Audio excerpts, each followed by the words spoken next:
deciding kid's name was? Vailyn. Is that what we decided? I don't know how you spell it. I just spelled it.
But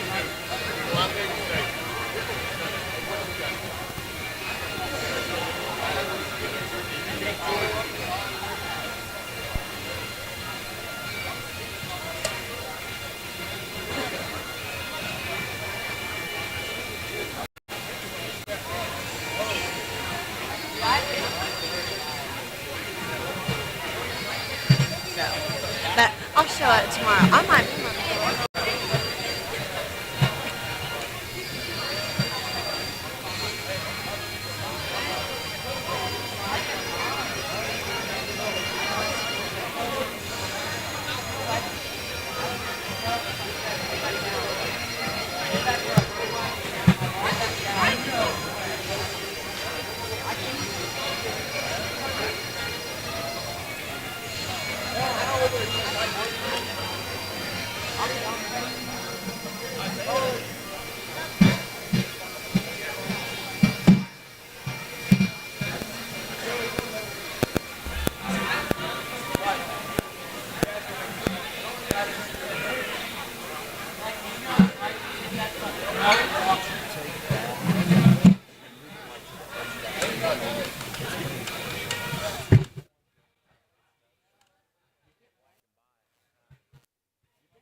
Wager, you about ready to roll? We are fixing to start.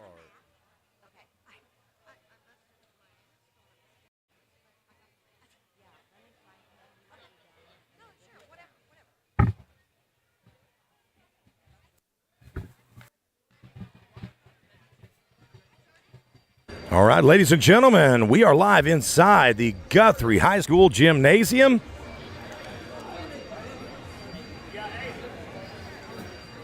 Where the Guthrie Bluejays are fixing to take on the Blanchard Lions in this junior high matchup. Tonight is homecoming here in about an hour when the junior high gets moving. We are going to get things started off tonight. Hudson Green for your Bluejays.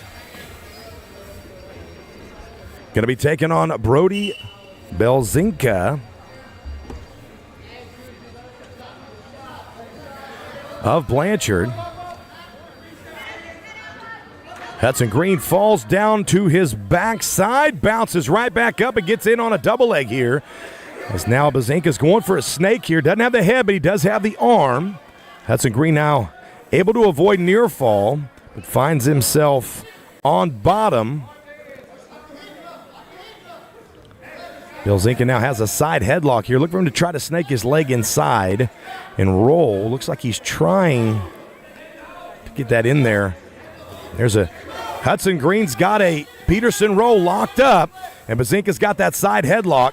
Belzinka's trying to roll to the left. Hudson Green's trying to roll to the right. Belzinka's still in control here. 3-0 is the lead. We got a couple minutes. There's the roll through. He's got the side headlock. He'll be picking up near fall here. Now he's looking to settle in to get the pin. Hudson Green in all kinds of trouble.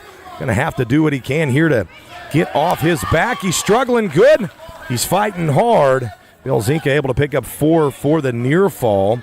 And now Hudson Green caught in a half, trying to battle on bottom. He's posting up good. He's turning away. He's ducking his head down. As Belzinka's trying to readjust. He's got him bent over, but now he blocks it again and now runs it over. And now Hudson Green in trouble, and that's going to be a fall for Brody Belzinka. 6 points for Blanchard on the team. Blanchard answers first with the fall, and we're going to move on to 80. Looks like we're going to bump up to 86 pounds. For Blanchard, Dawson Howard is going to be out there. Blue Jays are wrestling Caden Hall. There, Blanchard in on a single leg to the left side. He's trying to cut to a double. Hall's trying to get that snake weaseled in there. Trying to get his hips back. Able to sprawl, go behind. Good hustle effort there by Caden Hall. As he gets to work now, he's got a bar arm. He's trying to go between the legs. He's got the ankle, keeping him down.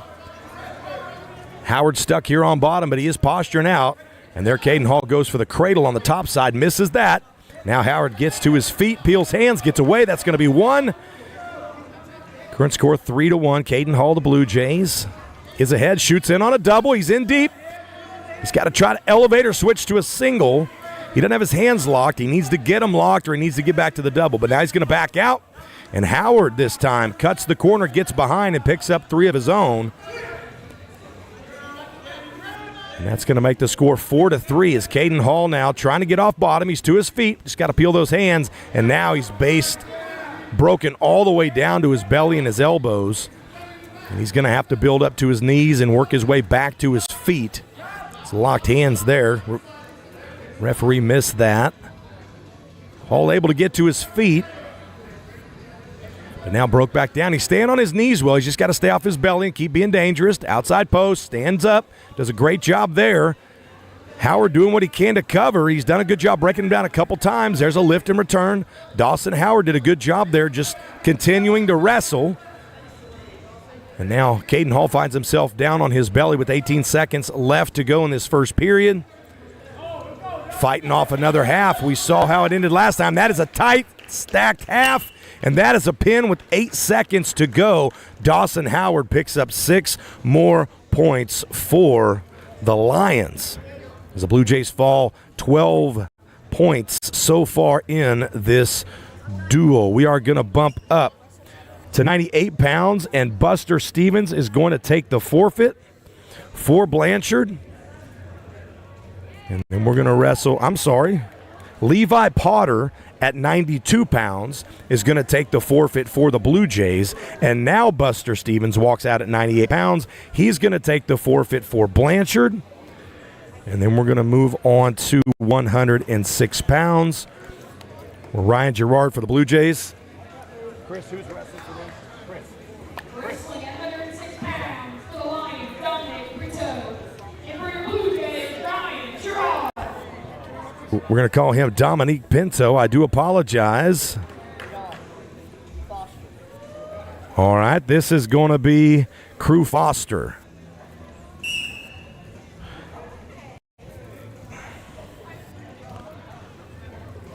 So Crew Foster's taking on Ryan Gerard. Gerard with a sprawl, trying to get behind.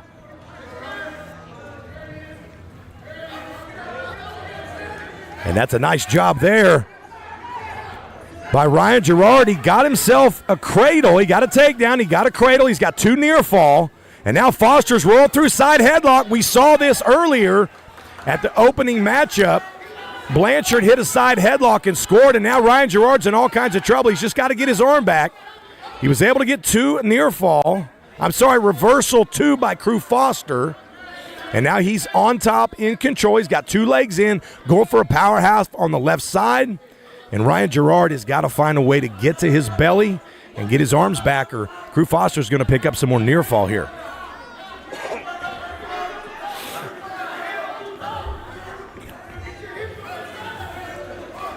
Now there's the near fall. He only got a 2 count. So Crew Foster's only got a 2 count there.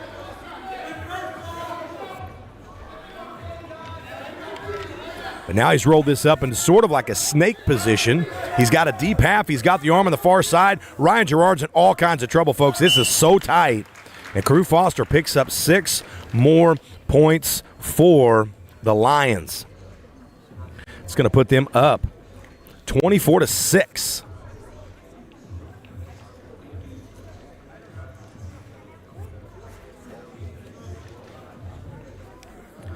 As we move on.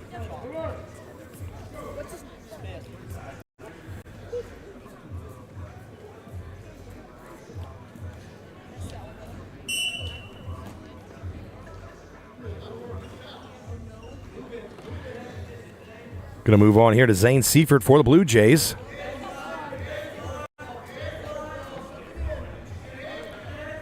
He's going to be taking on Boomer Smith at 112 pounds. Smith's in on a deep single, but Seifert doing what he can, trying to get his hips up. He's able to get back to base, but now Smith able to get in deeper on that double. He's got to step over here if he's wanting to score. Referee awards 3 points. That's going to be 3 points for the takedown for Boomer Smith.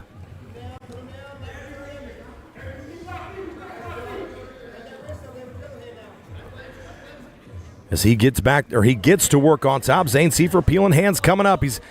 As he peels hands, he gives his hands to Boomer Smith. And Boomer Smith is happy to take those hands and bar that arm up and get right here. Third time we've seen that stacked up half. They stuff the head into the mat and run right over top of it. And when they get there, it's tight. Seifert's fighting this hard right now, and he's doing a good job of it. But Boomer Smith's got that bar in half, and we've seen Blanchard be tough here so far with their junior high. They picked up 2 falls already with this half, and now Seifert's in trouble. Flexibility saving him here, but he's got over to near fall. He's got 30 seconds to try to fight this, wiggling back and forth, but it is tight, folks. Referee tried to get back in position. Seifert's able to keep that right shoulder up, but he's still got 20 seconds to fight. It's going to be too long. And Boomer Smith of Blanchard picks up another pin for the Lions of Blanchard. 30-6 so far, all pins for Blanchard. 119 for the Lions, Guthrie, and for your Bluejays, Jackson. 119 pounds. We're going to move on here. This duel has flown by so far. We've yet to see the second period. Perhaps this will change in this matchup. 119 pounds, Odie Autry of Blanchard is taking on Jackson King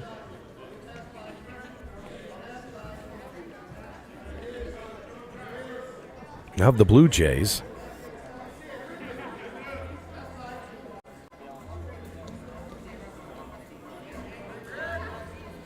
It's going to be a takedown 3.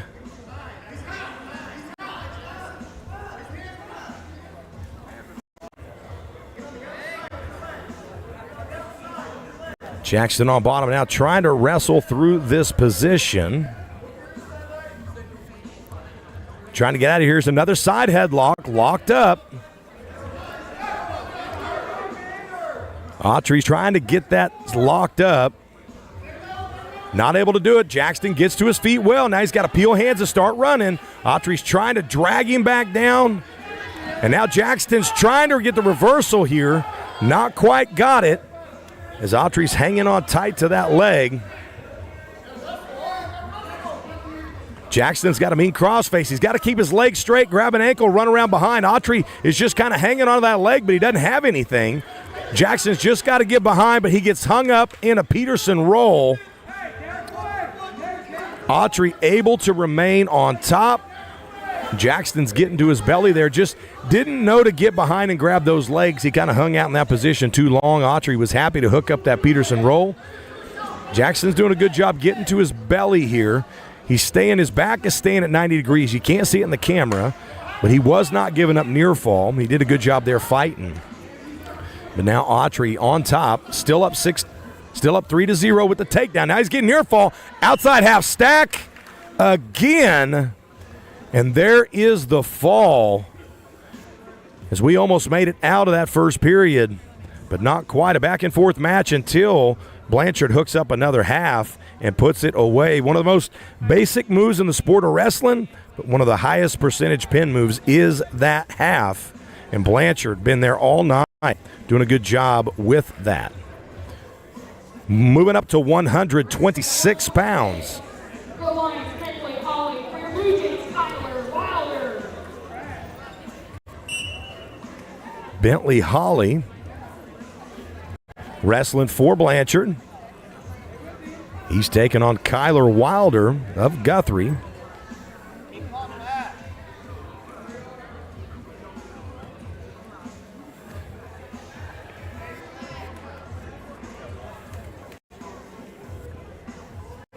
Kyler with a quick takedown there. Now he's running a half of his own as he's running that tough outside, as Hawley does a good job of defending that, able to post and get back up to his feet. Kyler Bentley now shoots underneath. I guess Kyler snaps him down and just goes behind, does a nice job of that. And now Kyler's going to cut him and let him go. He's got 2 takedowns. That's good for 6 points.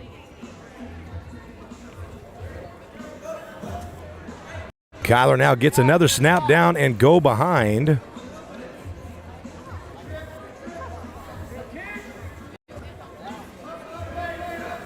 And now Bentley's in on a shot of his own, or Hawley, I mean. Able to get 3 of his. I guess that's going to be a reversal. He didn't get completely away, just turned around, grabbed that leg, and finished it like a takedown. As now Kyler Wilder's back to his feet, reaches down, grabs the foot, sets him down.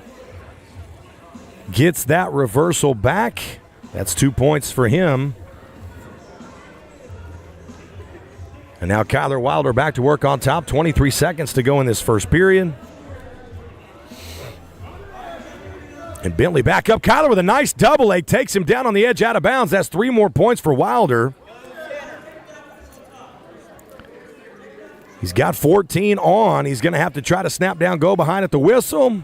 And that's going to be 3 more points for Wilder as he concludes this match with a 17-6 lead. Bentley was able to get that reversal. For 2 points, he was able to get 3 or 4 escapes. And that's where his points came from. Kyler Wilder, all takedowns so far. Minute 30 second period in junior high. We finally made it here at 126 pounds. Wilder to his feet. Spins around, grabs a double, picks it up and returns it. That's going to get him 2 points for a reversal as he gets to work now on top.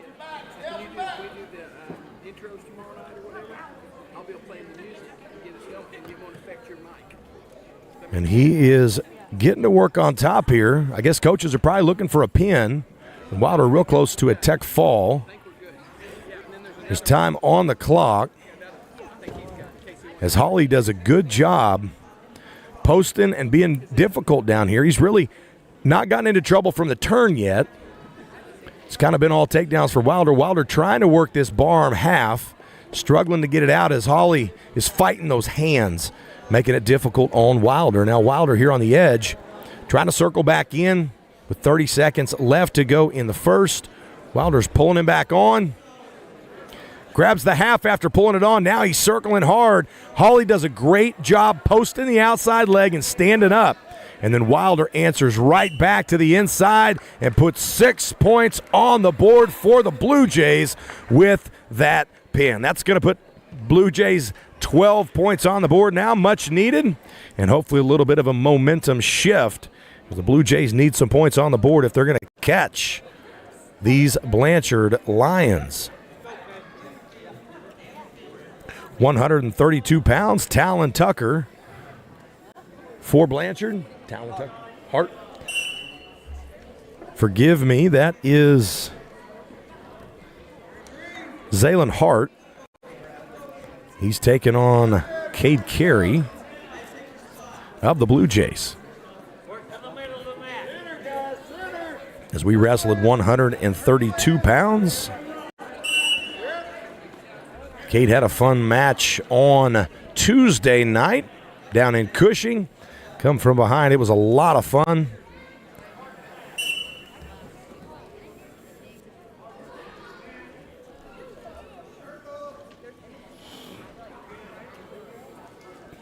As he works now from a takedown. He's up 3-1. Working hand control here, wrist control. Hart doing a good job holding hands, kind of blocking.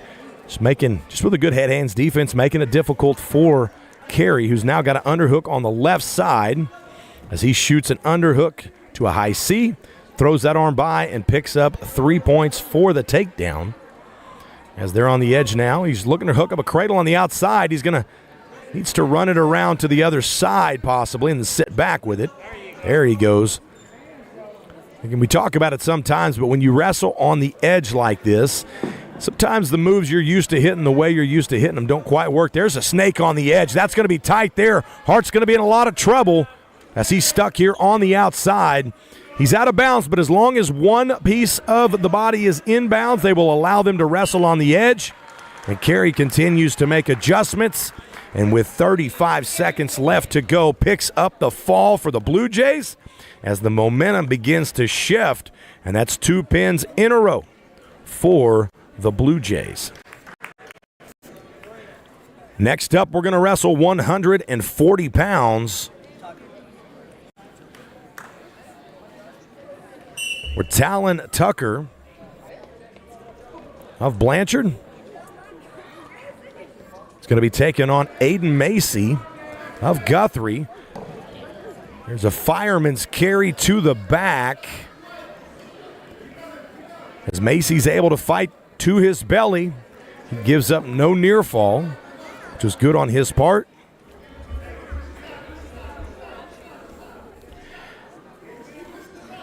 Now Tucker runs towards the head here. As he's running that chicken wing, he's got the half on the far side.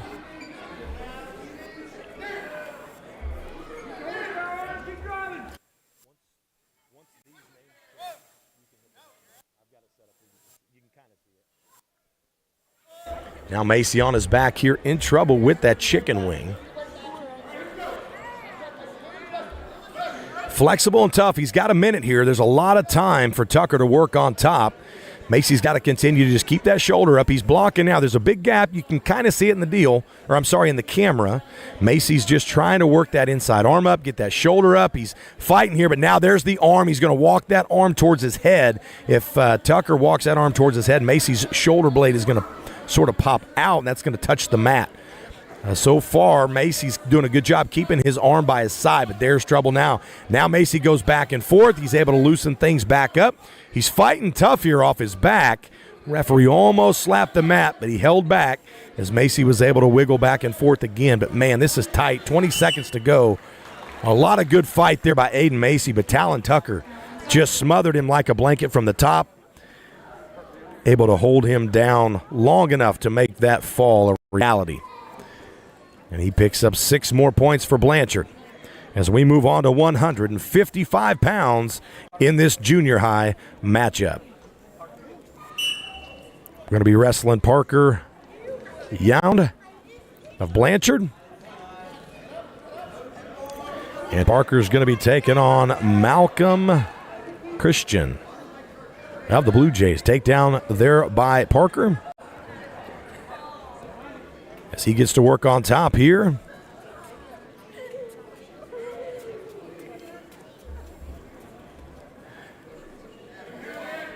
Malcolm Christian on bottom. Staying tough on his base. He's doing the right things here, but he's got to start working out. As now Yound has a cross-face far arm. Now he's working for that cross-face cradle. Look for him to roll to the right of the camera, just like that. Hit that suicide cradle. Now Christian's in all kinds of trouble. Had his arm trapped underneath there. Just kind of rolled right into that cradle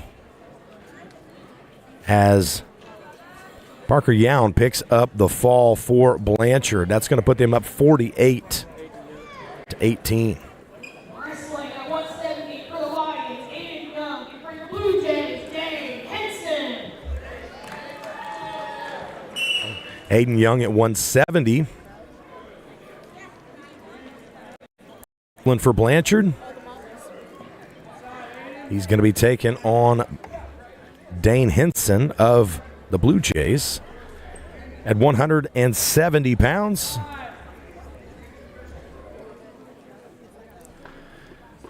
Big boys start to feel each other out.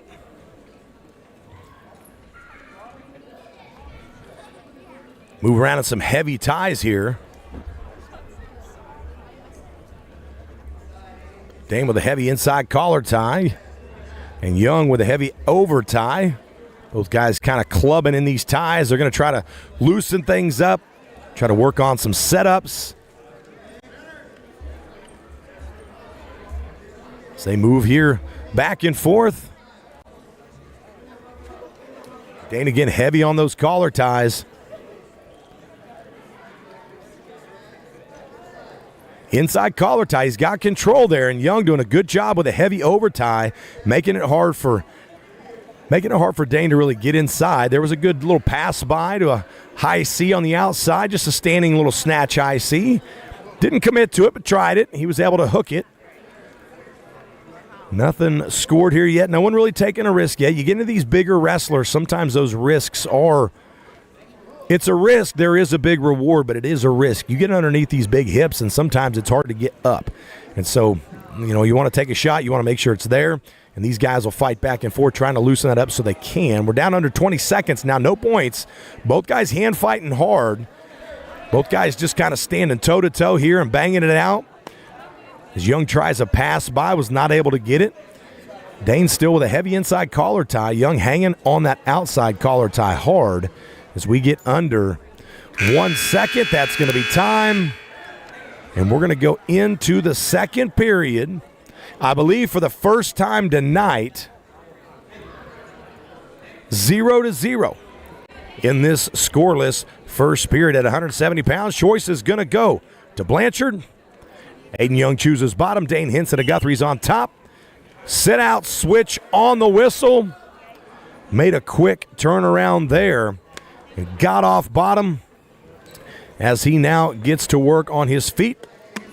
Aiden Young scored first. And we're back to action on our feet. Another heavy collar tie. Both these guys getting pretty physical in there with those ties. Usually either the referee gets involved or someone's setting something up with a heavy collar tie. They might answer behind that with something else. So we'll see how that transpires as we get down under a minute into the second period. Remember, junior high second periods are only minute and 30. First period's 2 minutes, but the last two periods are 1 minute and 30 seconds. There's a snap down by Young. Dane Henson back on the inside ties. He's doing a good job controlling that inside tie. And there's the snap down. Young gets on an inside tie of his own, and he's actually pulling that head down and trying to get Dane underneath. We talked about that before. When you get underneath with these big guys, it's hard to get out from underneath, and it slows down their feet. There's a heavy collar tie by Young, battling back and forth now, swinging hard, swinging a miss. And Dane just wasn't in a position to pull the trigger. I bet after he watches this, he's going to wish he had because it was right there. He just wasn't positioned to attack. As we get under 5 seconds, there's a takedown attempt by Dane. Look at him, though. He's underneath. He smashed down. Time runs out. And that double leg was a risk he did not need to take.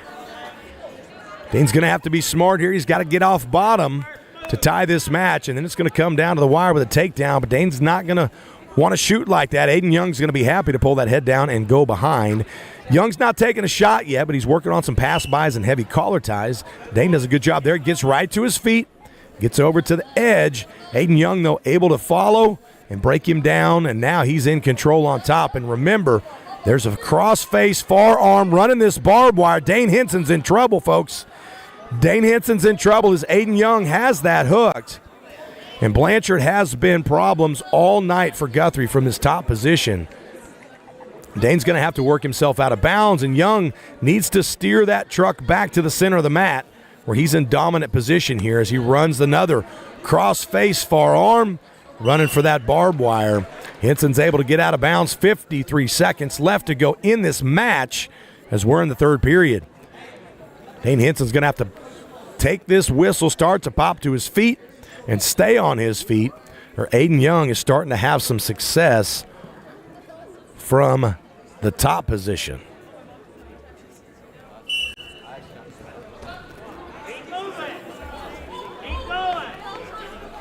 Dane now busy here on bottom.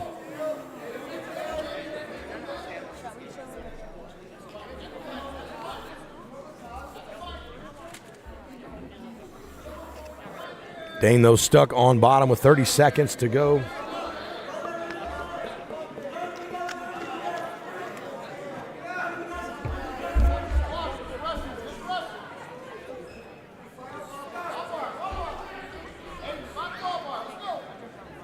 Come on, you got 15 seconds to do something. Go.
Blanchard here with a first period takedown as Joey Tyler for Blanchard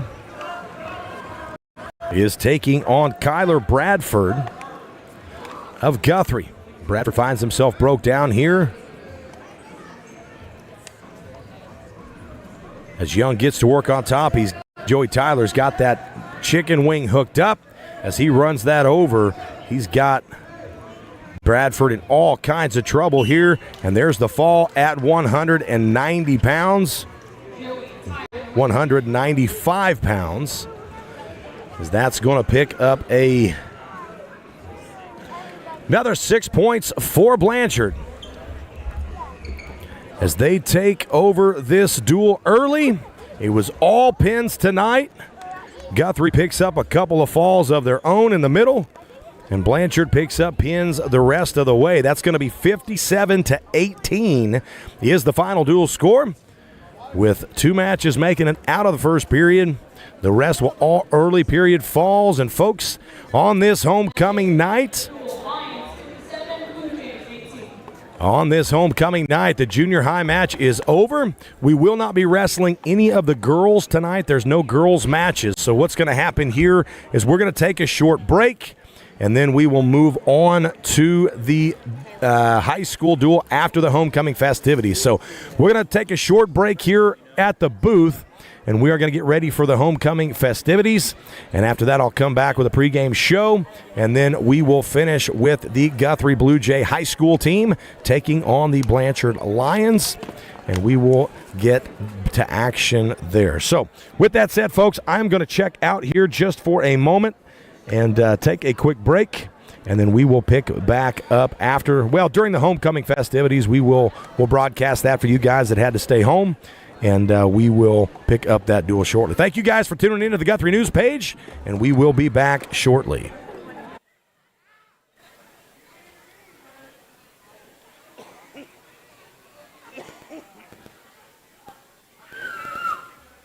It would not hurt my feelings to make that last a little longer. Give us some time.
I'm going to get you real quick.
That'll be ready.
Yes, ma'am.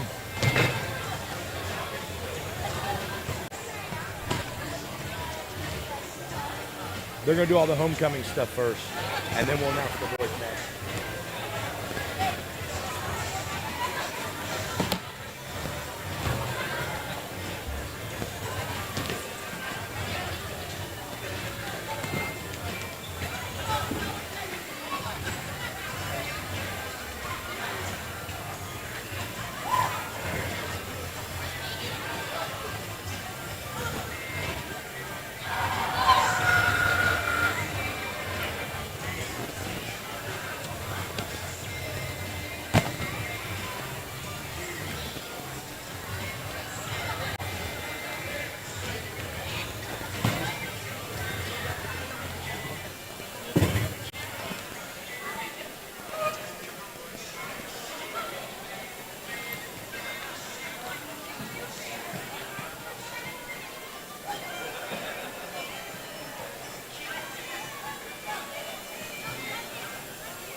What?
You look, Kurt, pretty cute.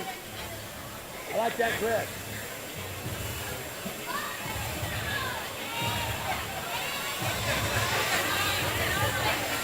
Great. Looks good. I like it.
love the call, by the way.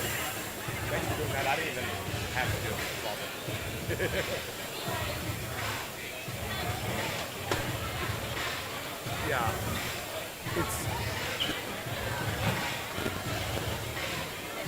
Yeah.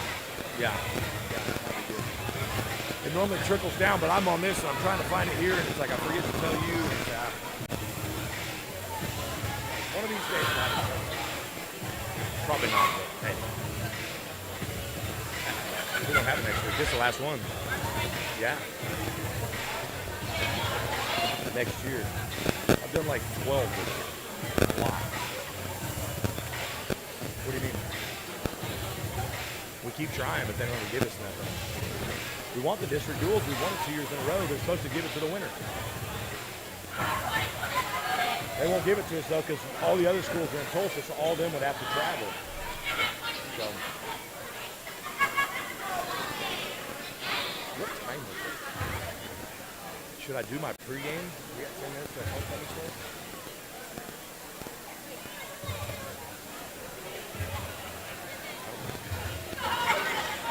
But if we still got 10 minutes, I'm doing that.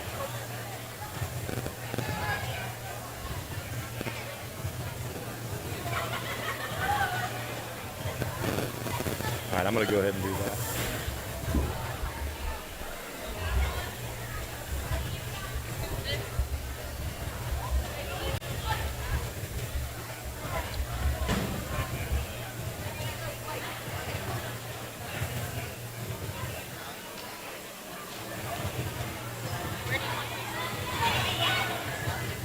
All right, folks, if you are tuning in, we are fixing to get homecoming up and going. But in the meantime, we are going to do a little bit of a pregame because after homecoming, I'm not sure we're going to have time. Everyone is in a hurry to get this duel started. So we got about 10 minutes, and I'll try to do my best.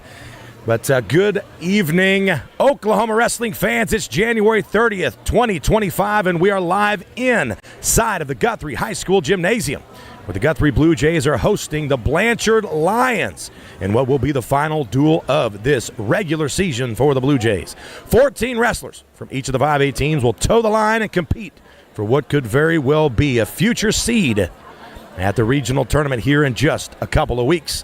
Blanchard Lions come to town tonight, ranked number 12 in Class 5A, and they have 6 of their individual wrestlers ranked in the top 10 of the state of Oklahoma, one of whom is ranked number 1 in Class 5A at 126 pounds. The Guthrie Bluejays are currently ranked number 7 in Oklahoma's Class 5A, where they have 6 wrestlers ranked in the top 10, 3 of which are ranked in the top 4, and one of whom is currently ranked number 1 in the state at 175 pounds. It's going to be a fun one tonight, folks, with a lot of good matchups and a lot of implications when it comes to the Oklahoma wrestling postseason. Also tonight, we celebrate the Guthrie homecoming ceremony, which will feature several of the athletes that we're going to get to watch compete tonight. Again, it's going to be about another 10 minutes before they come out, but it should be a good festivity. We'll try to keep that live for you guys here so you can watch at home, and then we will keep going. I just like to give excuse me, guys. I'm sorry. I've got me a bit of a cough. Seems like the flu's been running rampant. I think I beat that, but it's still a little under the weather. So I'd like to welcome everyone at home who's watching tonight. We want to thank you for turning into the Guthrie News Page's YouTube channel, where we've been bringing you Guthrie wrestling all season long. I'm Sean Silvas. I'm going to do my best tonight to bring you along with me while calling all of the in-house action. And right beside me, as always, is my lovely wife, Lindsay Silvas, who's going to be doing all the in-house audio, the walkout songs, and all the other in-house entertainment that these home duels require. And also helping me on the broadcast tonight is Wager Silvas, who's going to be running the score clock and the graphics and displaying all the good stuff you guys get to watch as far as the score clock goes. And then, of course, Lance Evans over there on the camera is going to bring you all of the up-and-close action of tonight's duel. Connor Phillips was also in-house tonight helping us do some of the announcements during the junior high, and he's currently over there on the camera as well helping Lance. So those guys are always doing a great job helping us. And, of course, Chris Evans, thank you for working behind the scenes and doing what you do with all the graphics and all the complicated setups. Really, Chris makes all the magic happen, and he makes this broadcast possible for all of us. So I just want to say thanks to him. Guys, it's an exciting time to be a wrestling fan and an even more exciting time to be a Blue Jay wrestling fan, as we are all honored that you continue to tune in and support this channel and take this ride with us as we do our part to grow the sport of wrestling in this community. And with that said, let's get to the pregame show and take a look at what we've got to look forward to tonight. If you guys look behind me, that's one of Team Guthrie's finest trying to make the broadcast. You can see them behind in the live shot. They're going to make their YouTube debut, it looks like. These guys like to run across the camera whenever they can. And if you look in the other camera there in this split screen, they are getting all set up for the homecoming festivities. We're not going to have the best centered shot for it, but we're going to be over here to the, we kind of got a left shot, so hopefully we'll be able to see all the pretty dresses and all the cute little ones that get dressed up for it, so it should be a lot of fun. We're going to kick off here at 106 pounds. Joel Landry of the Blue Jays is going to be taking on Cooper Keeley of the Lions. Cooper Keeley is ranked number 8 in the state in Class 5A, and Joel Landry has been ranked number 10 at one point in this season, and boy, he has looked good the last couple of days, and so we are looking forward to seeing if Joel Landry can pull off the upset there and get himself back in the rankings. 113 pounds, Uriah Sisk of Guthrie going to be taking on Brentley Job of Blanchard, and Blanchard's Job is ranked number 10 in the state right now. So again, Uriah Sisk can pull off an upset. He might be able to find himself in the rankings. At 120 pounds, Caden Herendine for Guthrie, currently ranked number 3 in the state, two-time returning state champion, is going to be taking on Hayden Heatley or Ashton Dodge, and I'm assuming one of those wrestlers will bump up and wrestle at 126. And I believe, let me look over here on my other set of notes, at 126 pounds, nope, they're going to bump one of those guys up. So, anyway, sorry, trying to figure out what's going on here at 126 pounds. Aiden Smith will probably either be wrestling Hayden Hintley or Ashton Dodgen, and then they're going to bump one of those guys up. So, one of them's going to wrestle Caden, one of them's going to wrestle Aiden, and then a number 1 ranked in the state at 126 pounds is Tyler Meisenheiner, who is bumping up to 132 tonight, and he's going to wrestle Matt Mahalik, senior Matt Mahalik. So that ought to be a fun matchup and a good one for Matt. If Matt could pull off an upset or even look good against such a highly ranked opponent, that could get him back into the rankings. He was ranked last season. He was ranked early preseason, but not yet been ranked at 138 pounds. I'm sorry, at 32 pounds. He wrestled 26 last year. That's where he was ranked earlier this year. So anyway, so we are going to go up to 138 pounds. Luke Lyons, ranked number 10 in the state, going to be taking on Colton Cosby or Parker Robertson.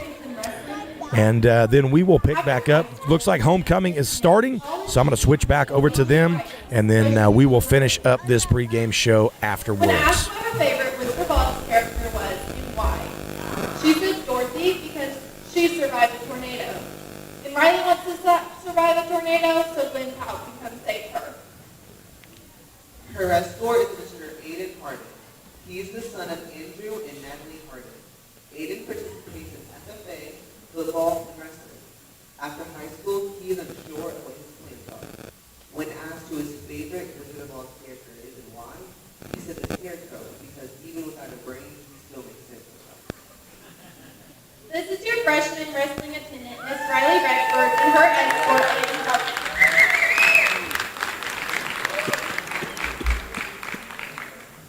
Your sophomore attendant is Miss Miley Fitzgibbon. She's the daughter of Laura Fitzgibbon. Mila participates in wrestling. After high school, she plans to go to college and become a lawyer.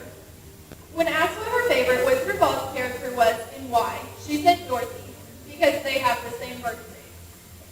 Her attendant is Mr. Colton Stevens. He is the son of Andrea and Justin Stevens. Colton participates in FFA for 2 years, football for 2 years, baseball for 2 years, and wrestling for 2 years. After high school, he is unsure what his plans are. When asked who his favorite Wizard of Oz character is and why, he said the Tin Man because he loves and cares for others. Ladies and gentlemen, this is your sophomore wrestling attendant, Miss Mila Fitzgibbon, and her escort, Mr. Colton Stevens.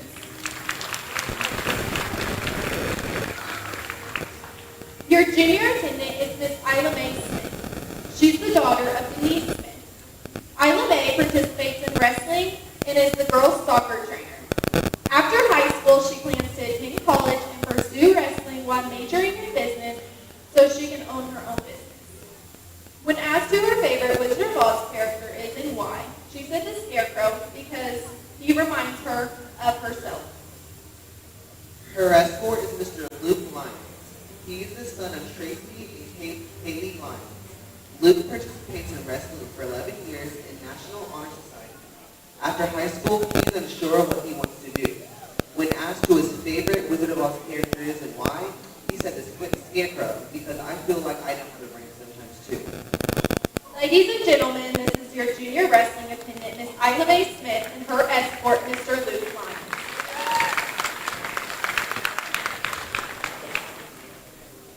Your senior attendant is Miss Brindley Frick. She's the daughter of Rhea Grover. Brindley participates in golf, National Honor Society, Science Club, Nu Alpha Theta, and Student Council. After high school, she plans to attend Oklahoma City University and major in early childhood education, while being a part of the Pond. When asked what her favorite Wizard of Oz character was and why, she said Toto because he's so cute. Her escort is Mr. Matthew Mahalik. He is the son of Kevin Mahalik and Susanna Gyrus. Matthew participates in wrestling, band, academic team, and Nu Alpha Theta, National Honor Society, Key Club, Student Council, and Science Club. After high school, he plans to attend the University of Oklahoma to study biochemistry. When asked who his favorite is and why, he said the Scarecrow because he looks for his brain. Ladies and gentlemen, this is your senior attendant, Miss Brindley Frick, and her escort, Mr. Malik Mahalik.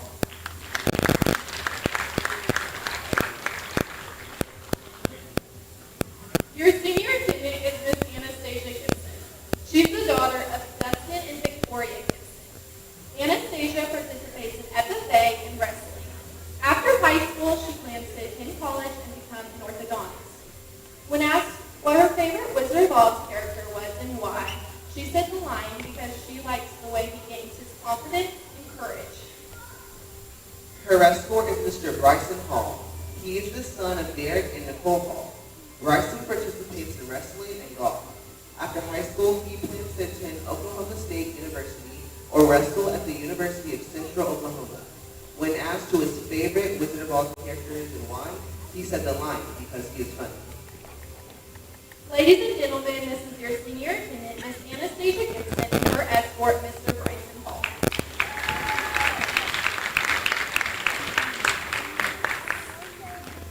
Your senior attendant is Miss Layla Griffin. She's the daughter of Harry and Cassandra Griffin. Layla participates in tennis, wrestling, JROTC, Nu Alpha Theta, yearbook, and science club. After high school, she plans to attend the University of Oklahoma and major in pre-med and become an ultrasound technician. When asked what her favorite Wizard of Oz character was and why, she said the Cowardly Lion because he's funny in the movie. Her escort is Mr. Landon Gilbert. He is the son of Paul Gilbert and Carrie Slaughter. Landon participates in football, wrestling, and track. After high school, he plans to attend college to start free physical therapy. When asked who his favorite Wizard of Oz character is and why, he said the Tin Man because he embodies qualities of loyalty, compassion, and a strong sense of duty despite thinking he lacks a heart. Ladies and gentlemen, this is your senior attendant, Miss Layla Griffin, and her escort, Mr. Landon.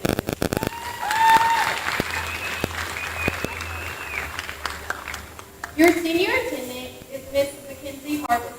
She's the daughter of Brett Harbison and Kristen McGuire. Mackenzie participates in wrestling, tennis, and Meridian Tech. After high school, she plans to work at an animal shelter. When asked what her favorite Wizard of Oz character was and why, she said Toto because he's the cutest. Her escort is Mr. Caden Carradine. He is the son of Doris Carradine. Caden participates in wrestling. After high school, he plans to attend the University University of Central Oklahoma to major in business or engineering while continuing his wrestling career. When asked who his favorite Wizard character is and why, he said the Tin Man because he is scared of him. Ladies and gentlemen, this is your senior attendant, Miss Mackenzie Hardesty, and her escort, Mr. Caden Harris.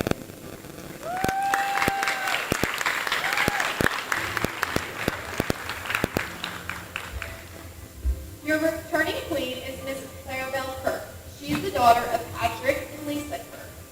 While in high school, Clarabelle participated in wrestling for 4 years, the Oklahoma wrestling team, and the Puerto Rico wrestling. She currently attends Northern Oklahoma College as the men's wrestling trainer. When asked what her favorite Wizard of Oz character is and why, she said all of them because they all bring out different personalities. Her escort is Mr. Rowan McComb. He is the son of Jamie and Maneka Gibbs and the late Jeremiah McComb. Rowan participated in football for 2 years, wrestling for 2 years, and pole vaulting for 1 year. He volunteers during the summer with youth football camps and mission trips with his church. He is an active member of the North Students Program at North Church. When asked who his favorite Wizard of Oz character is and why, he said the lion because at the end of all the struggle, he's scared and becomes brave. Ladies and gentlemen, this is your returning queen, Miss Clarabelle Kirk, and her escort, Mr. Rowan Cole.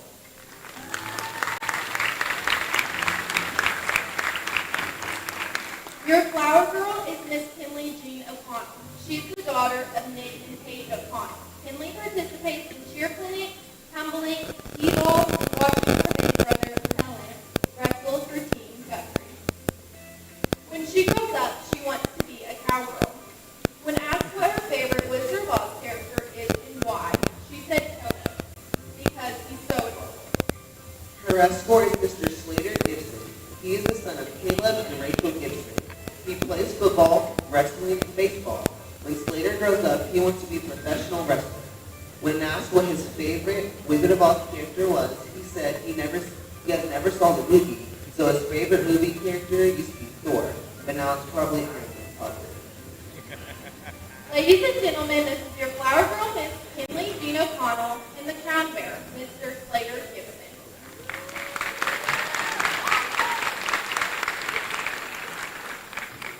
Your 2025 Wrestling Homecoming Queen is Miss Layla Griffin.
got a couple very important announcements to make tonight. These two seniors that you see in front of you have hit a couple of milestones as Caden Harrington, two-time state champion this season, hit his 100th win. Please give him a round of applause. The picking up 100 victories in high school competition. Also, hitting this monument was the one and only Bryson Hall. 100 wins during his senior season in the state of Oklahoma. Guys, give them a huge round of applause for this milestone.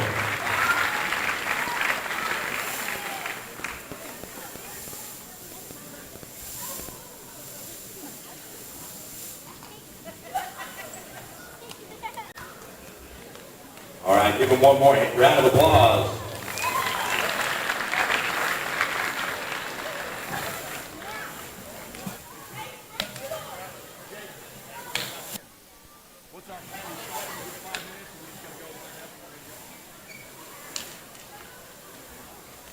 All right, ladies and gentlemen, find your seats here in just a moment. We are going to get this duel kicked off.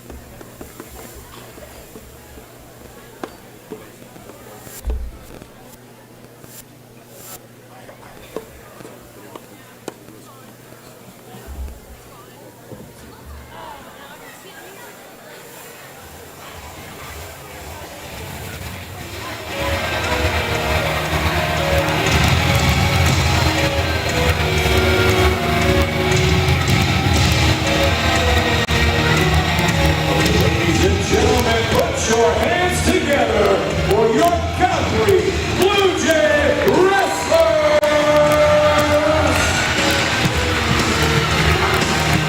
Tonight the Bluejays are going to wrestle the Blanchard Lions.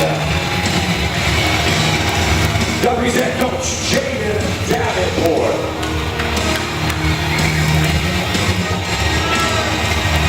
Wrestlers to the line.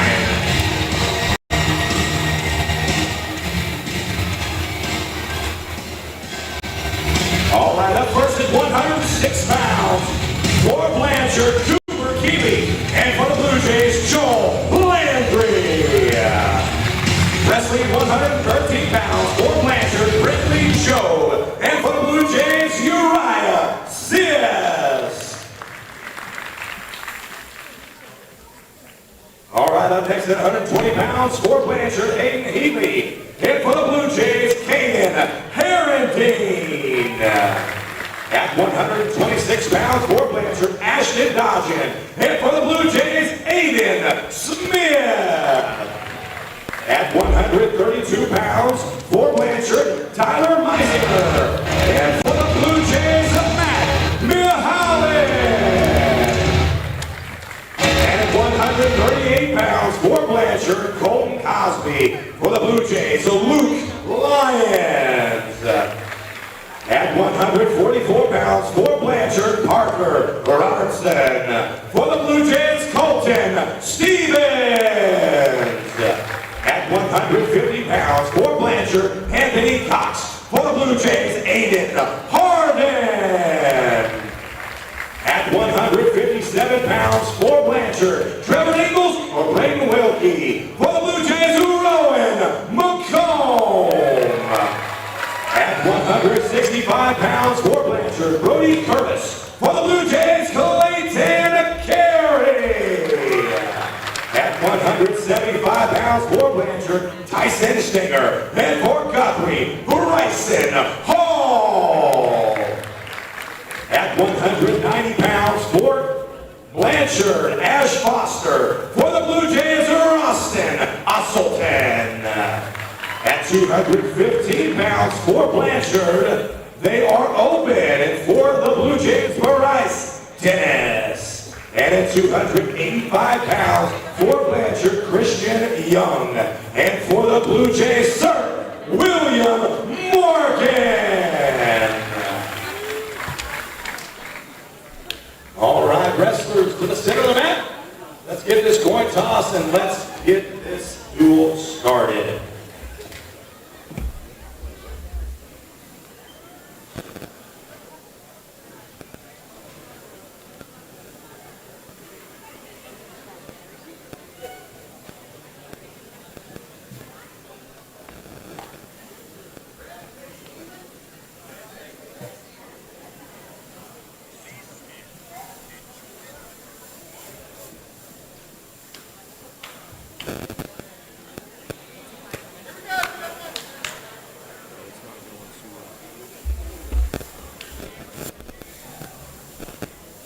All right.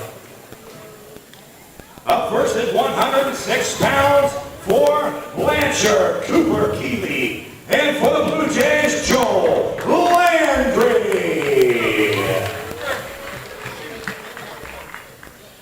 That doesn't work.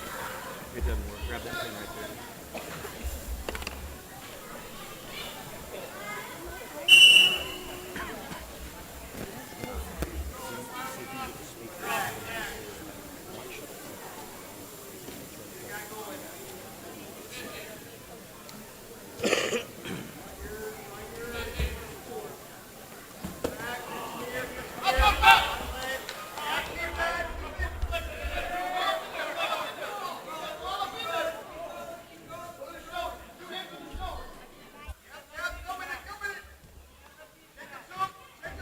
Off to early action here, folks. Cooper Keeley for Blanchard picks up an early takedown against Joel Landry, the Blue Jays. Keeley currently ranked number 8 in the state. Locks up a cradle here. He's got Landry in all kinds of trouble. Landry's got to continue to push that inside leg out and keep trying to fight towards his belly. If he can push the legs out, he'll keep the hips off.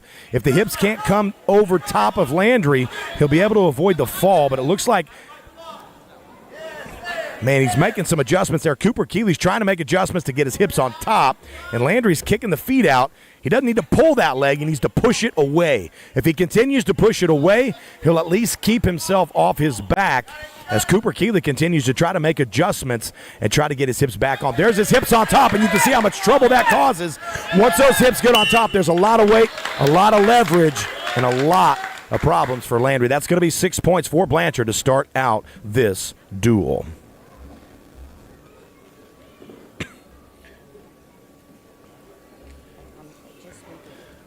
Up next at 113 pounds for Blanchard, Brentley Joe. And for your Blue Jays, Uriah Sis.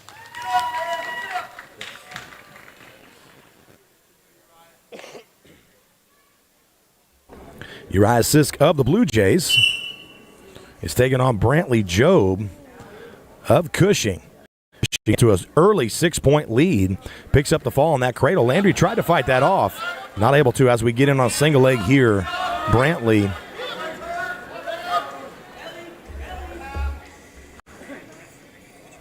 Jobe in with an early takedown, takes down Uriah Sisk for 3 points.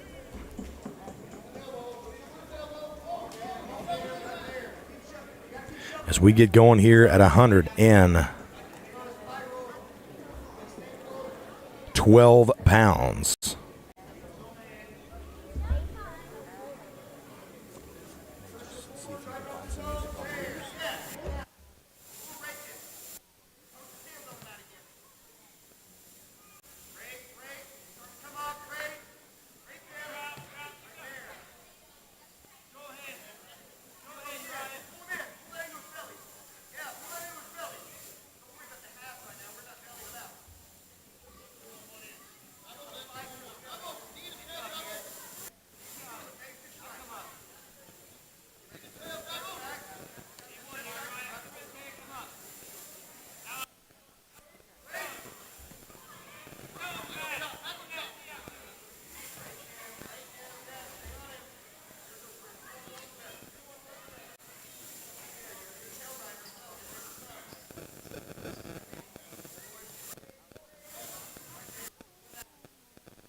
Uriah Sisk gets to his feet here, trying to work his way out. After the early takedown, he's been getting to work here on top. Doing a good job staying busy down there. We talk about it a lot, but if you sit on bottom and wait, the top guy will be more than happy to take advantage of that situation. But if you stay busy, stay on your base, keep trying to threaten coming up, the top guy is forced to just hang on and transition. He can't really hook anything up well. Uriah did a good job staying busy down there, making it hard for Brentley Job to hook anything up. We're back to action here in the second period as Brentley Job of Blanchard is on top of Uriah Sisk of Guthrie.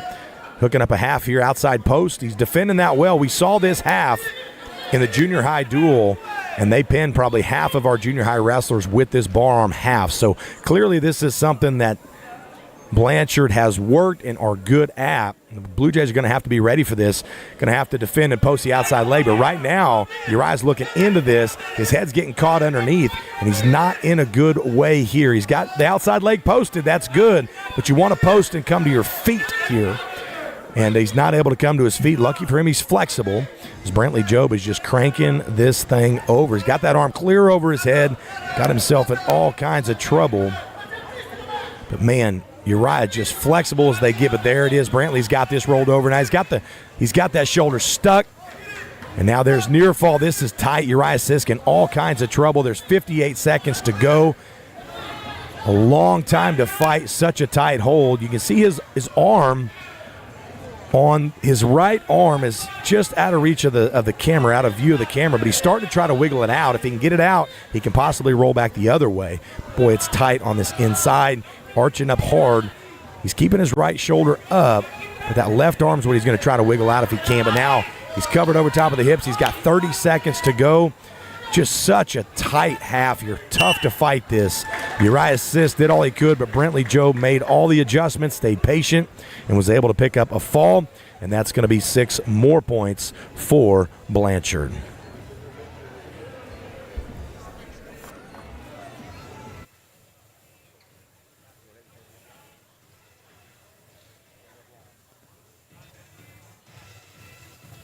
Up next at 120 pounds for Blanchard, Hayden Henley.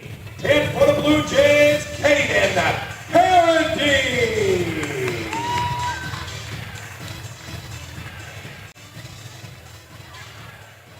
Caden Harrington of the Blue Jays coming out here at 120 pounds. Currently ranked number 3 in the state.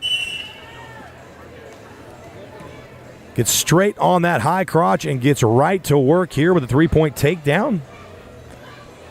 As Heatley now gets rolled through on this bar arm tilt.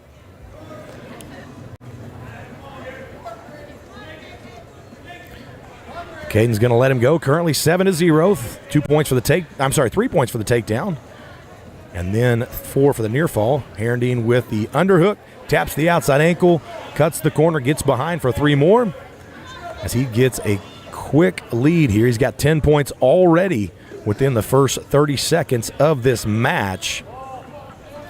As Heatley's got to try to find a way to get some momentum going or shut down Harrington's momentum. But Harrington, tight cradle, quick pin, and that's going to do it at 120 pounds for Caden Harrington, putting the Blue Jays finally on the board.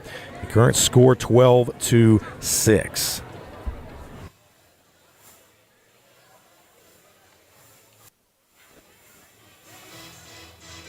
And up next at 126 pounds for Blanchard, Ashton Dodgen. And for the Blue Jays, Aiden Smith.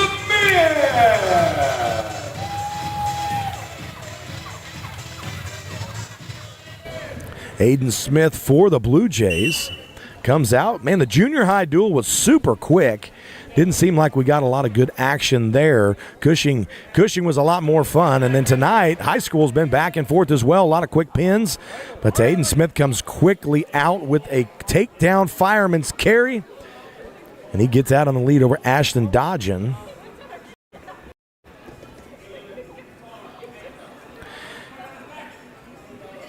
See now, he's got that inside bar arm caught. He's got it back on a hammerlock now. Now he's got near fall. He's going here trying to get the pin. He's got this locked up tight. He's got a half. He's kind of ending up in the snake position. He's got this locked up. This is tight. Hayden Smith picks up the fall for the Blue Jays at 126 pounds as we move on again. Rolling through this duel.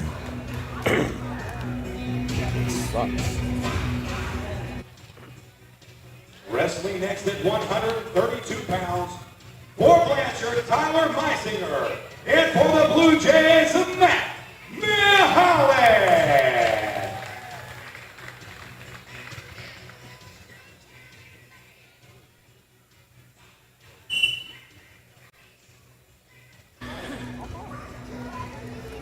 Trying to get these graphics up, folks, and I cannot keep up with the pace of this duel. Matt Mahalik for the Blue Jays, taken down early by Tyler Meisinger at 132 pounds. Meisinger, bumping up tonight to wrestle, is currently ranked number 1 in the state at 126 pounds, which is where Aiden Smith just wrestled. Mahalik now taken down with a fireman's carry, but is bleeding. So the referee caught that, awarded the points accordingly. That's going to allow us to catch up here on the broadcast, so I apologize for the slow start here. We've had a lot of in-house technical difficulties. The music is not working correctly, so I'm kind of double dipping on duty here, trying to make this as entertaining in-house for the folks as we can as we work on things online.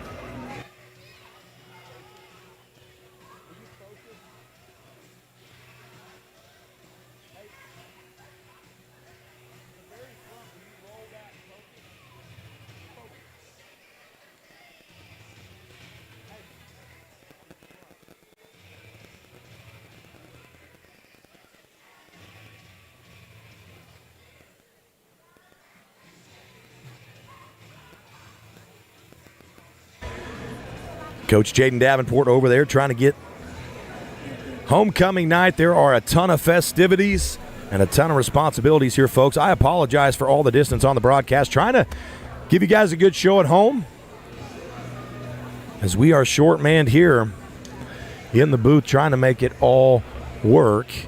Tyler Meisinger comes out with 2 big takedowns. He's got near fall on Matt Mahalik. Matt, to his credit, doing what he can. He's up against it tonight against the best wrestler in the state of Oklahoma in 5A. And he is going to try to make something happen here. Got himself all cleaned up after that blood time. Coach Jaden Davenport got him fixed up. Trainers on the mat cleaning up the blood off this brand new mat, which we are so grateful for, but we got to keep it clean. All this white, this big Blue Jay, you can see it there in the camera. Makes a great spot for this duel. And we are back to action. Mahalik trying to fight him off. Hits a couple of double legs. Meisinger doing a good job blocking those. Now he's going for a cradle, heading the whole cradle, cutting the corner. He's got this locked up. He's going to try to take it from feet to back and get near fall. Mahalik able to fight that off. As Meisinger ends up with a single leg. He just cracks it down. Cracks it down. No score. As we get back to working on Matt Mahalik's nose, it looks like he just has a cut above his nose, which it's nothing bad, more like just a little, it's a reoccurring thing. Probably started as a t-shirt burn or maybe a headgear scratch, and then as this season goes on, Matt wrestles a lot with his head, a lot of headbutts, a lot of rubs, a lot of tie-ups, just those kind of things cause those type of little nicks and bruises. And so they are getting that worked on. Guthrie Blue Jays would like to thank our gold member sponsor tonight, Nelson Monument Company, for sponsoring this duel this evening. I want to thank them for all that they do for our program and for all they do for Guthrie Athletics. Thank you, Nelson Monument Company, for sponsoring tonight's duel. Wanted to give a shout out there to Nelson Monument Company for all that they do for Guthrie Wrestling. For years, they have been supporters, Asa has been a coach at one point, started our Little League program here with a couple other guys, and Nelson Monument Company, just a big-time Guthrie Wrestling supporter. I want to thank those guys for sponsoring the duel tonight, for always stepping up when we need extra things. We love those guys over there and are so happy they stay on board and continue to help our program function. We are so blessed with all the sponsors that we have. They helped us. We had 4 sponsors step up this year to help us pick up this mat. We had sponsors all season that have donated, that have allowed us to go to stay in hotels, to get meals, and meals is a big cost for the boosters, and then also to get some new warm-ups. And the TIG Insurance stepped in and purchased some travel bags for the guys as well. And so we have been so blessed in this town with all the support we get. Thank you to you guys at home as well that tune into this broadcast. For all the fans that are in the stands tonight, homecoming's been a big night. Hopefully we can get some exciting matchups. It's been kind of just hit and miss all night, but hopefully we'll get some good matches to entertain this crowd, and we can get this blood cleaned up. Blood time is a 5-minute ordeal. He's got 5 minutes to spend if he needs it, but it looks like Matt Mahalik is going to get back to action here against Tyler Meisinger. Try to slow down that momentum that he had going. He was in on a takedown when the blood came. There's a good block by Mahalik. He shut that shot down. He's shot a couple double legs of his own, but Meisinger's been keeping him off his legs, and Mahalik's going to have to keep his head in good position so that Meisinger can't. But Meisinger from this position almost had a cradle off a takedown from here, so he's going to try to get behind, but right now he's got a deep shoulder. Mahalik just trying to weasel that arm out so he can get back to work. Big shot there, low on that right leg of Mahalik. Mahalik able to bring it up high now. But Meisinger just too skilled in that area. Transition from a low level up the knee to a mid-level single, ends up in a high single, cracks it down and scores. And Mahalik now back underneath, down 11-2 with 15 seconds to go in this first period. And so far, Tyler Meisinger on his feet has been rather dominant here. Mahalik's doing his part, making things difficult. He's going to get out of the first period, and he's going to have to get to work to make something happen as we get into the second period. Choice is going to go to Guthrie.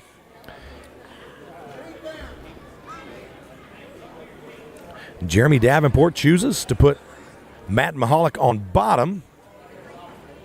And then Tyler Meisinger signals optional start, which means he's going to just put his hands in the back of Mahalik, most likely going to let him go so that he can get on more takedowns. As they get back to work here, Mahalik tries to shoot that double. He's been good there this year. Meisinger just a little too skilled. He's long and tall, does a great job defending his legs, was able to get out there and get 3 more. It's 14-3 as a score. And Mahalik now trying to work himself off bottom. Meisinger was trying to catch a cradle again, trying to get that fall. Mahalik able to stop that, but now finds himself back on his feet, down 10 points, shoots in. Times that well, but Meisinger with a heavy hip now catches that cradle. He's been looking for that all night long. The block, he cuts the corner and gets that head in the hole cradle, and he finally caught it in transition and was able to catch Mahalik for the pin.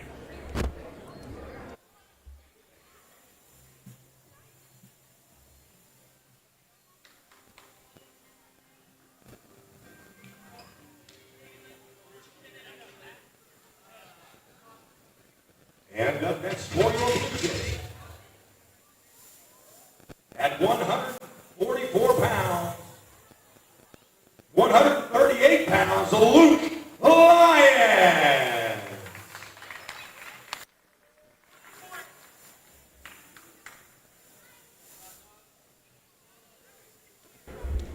Of all the nights for the in-house audio to go down, homecoming night, when we got a crowd here, and we are battling through that in-house. For those folks that come back to watch the online show again, we want to apologize to you for the in-house experience. We like to hype it up here at Guthrie, but that is not the case tonight, as we are fighting with the soundboard and all the things going on. As Luke Lyons is out here battling against Blanchard, able to get his leg back. So we get back to action here, taking on Cotton Cosley. Cosley was in on that shot, not able to finish. here at 138 pounds.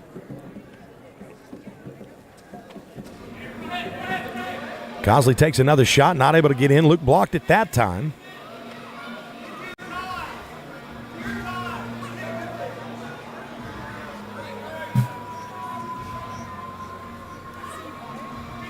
Now Luke, a lot of action there. I like that. He had an open shot there on the right side. Nice high C knee pull, pulls that in. And Cosley with heavy hips. He's got an overhook on that body. Lyons able to come up. Cosley rolls through. Lyons scrambles back, sits up. Cosley now has the advantage as he's got both of Luke's legs wrapped up. We're in a fun little scramble here. Now he's got that Kansas ride hooked up, and he's going to try to get near fall if he can. So he's sort of got an arm Turk here, going for the inside cradle. So Blanchard's been good here tonight with some of these bonus. Luke Lyons gives up 3 for the takedown, but there's an inside Turk. Now he's got his leg out, and Cosley's got that inside arm locked up of Lyons. It's just wrist control. He's out front and he's high, but he's running for that head in the hole cradle again. We've been seeing Blanchard hit this. Now Lyons trying to get out at the whistle, not able to. Cotton Cosley with the takedown is up 3-0 over Guthrie's Luke Lyons. Choice goes to Blanchard. And they are going to choose bottom. Luke Lyons and Guthrie on top as we start this second period. Cosley inside leg stand up. Lyons tries to cradle himself.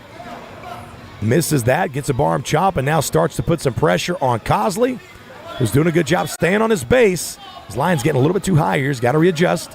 As he does, he's back now sitting on that leg, staying heavy on that hip, heavy on that bar arm. Now it's too high.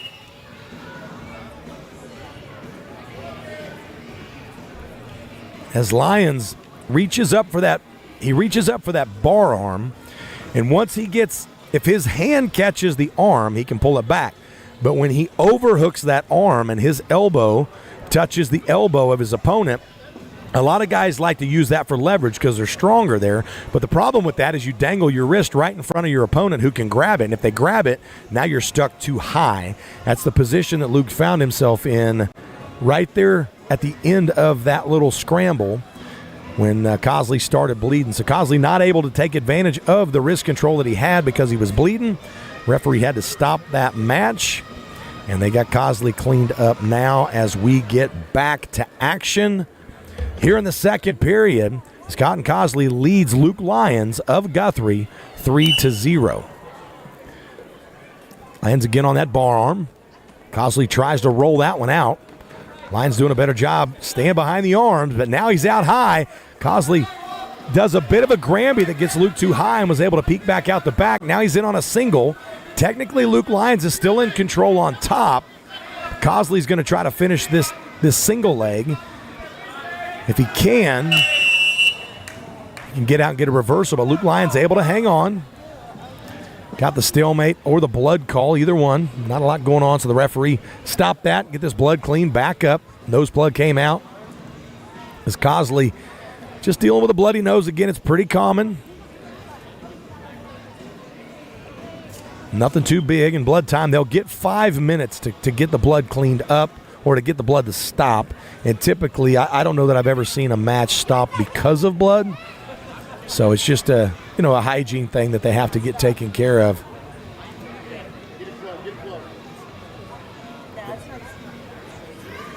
Coach over here crossing his arms is saying that he has stopped the blood.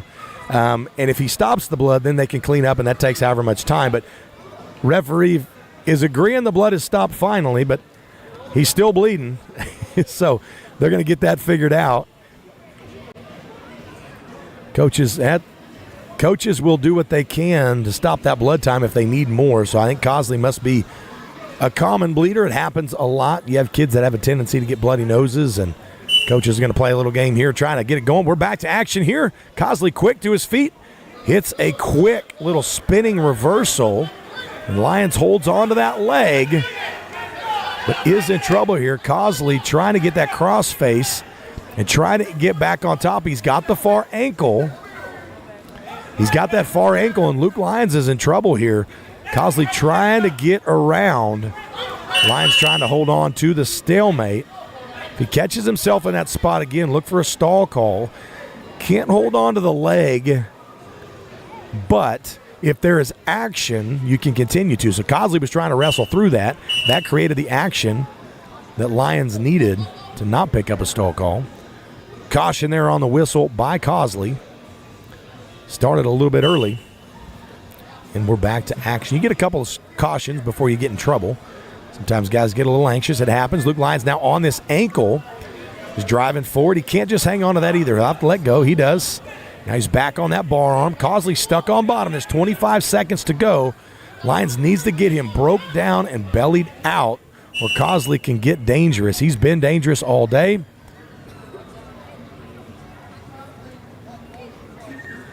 We've got more blood. Not sure where it's coming from, but the referee stops it.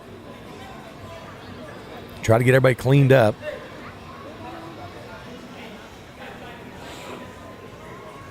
Just dealing with this blood. It's been kind of an odd night tonight. A lot of the matches are ending early. This match here would have a ton of momentum build up if there wasn't so many blood timeouts. Just kind of the crowd's trying to get into it, but just not quite able to with all the stopped action. Again, this homecoming night, we were hoping to be fire, but there's just been a lot of things holding it back. And there's Cosley again, trying to get out, trying to get around. He's got Luke Lyons in all kinds of trouble now. He's got that single leg. Lyons out front. He's got a whizzer now. Cosley's going to try to get up and get out. He's going to earn a point here at the end of this period as we're down under a... And there's the point. Cosley at the whistle gets the escape and is now up 4-0 over Luke Lyons. Choice is going to go to Guthrie. Lyons goes on bottom. He's going to have to get to work here. Luke Lyons currently ranked number 10 in the state in Class 5A, and if Cosby can pick up a win here, it will be an upset. Cosley's not, he is not ranked, and so Luke now gets a quick escape, and again, the nose plug comes out, and we are back to bleeding.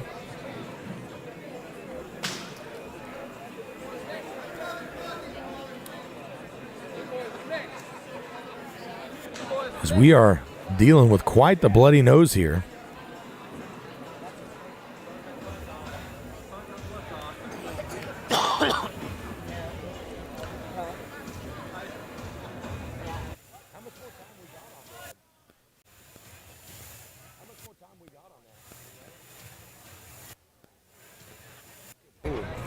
So looking up there at the clock, there's still 3 minutes of blood time, 3 minutes and 30 seconds still that they can use for blood.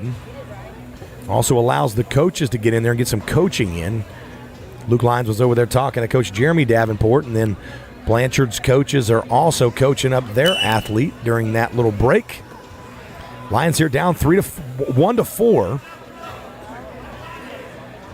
He's going to have to come on here and make something happen as Cosley lines up that shot, gets in on that leg of Lyons. Lyons has got to get his leg back. Cosley, very strong athlete, able to dig that up. Lyons had a hard time getting his leg back. Now Cosley's got an underhook.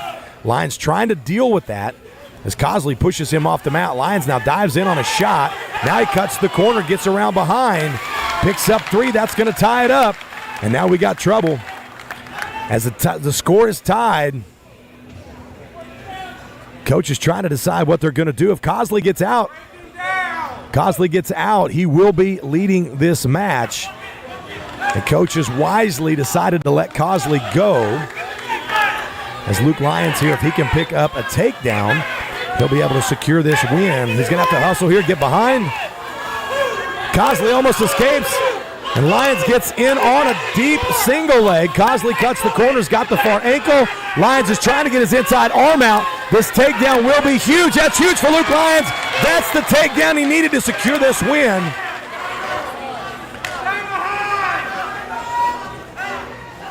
I guess no escape was ever given. Therefore, the score is still tied. So when Lyons let him go, Cosley spun around and grabbed the leg and started to scramble. The referee never gave an escape. So Lyons never Lyons was under the impression that he got an escape and then a takedown, as was I. Referee never awarded it. So the score is still tied 4-4. And we get into overtime. It's going to be a 1-minute period in overtime.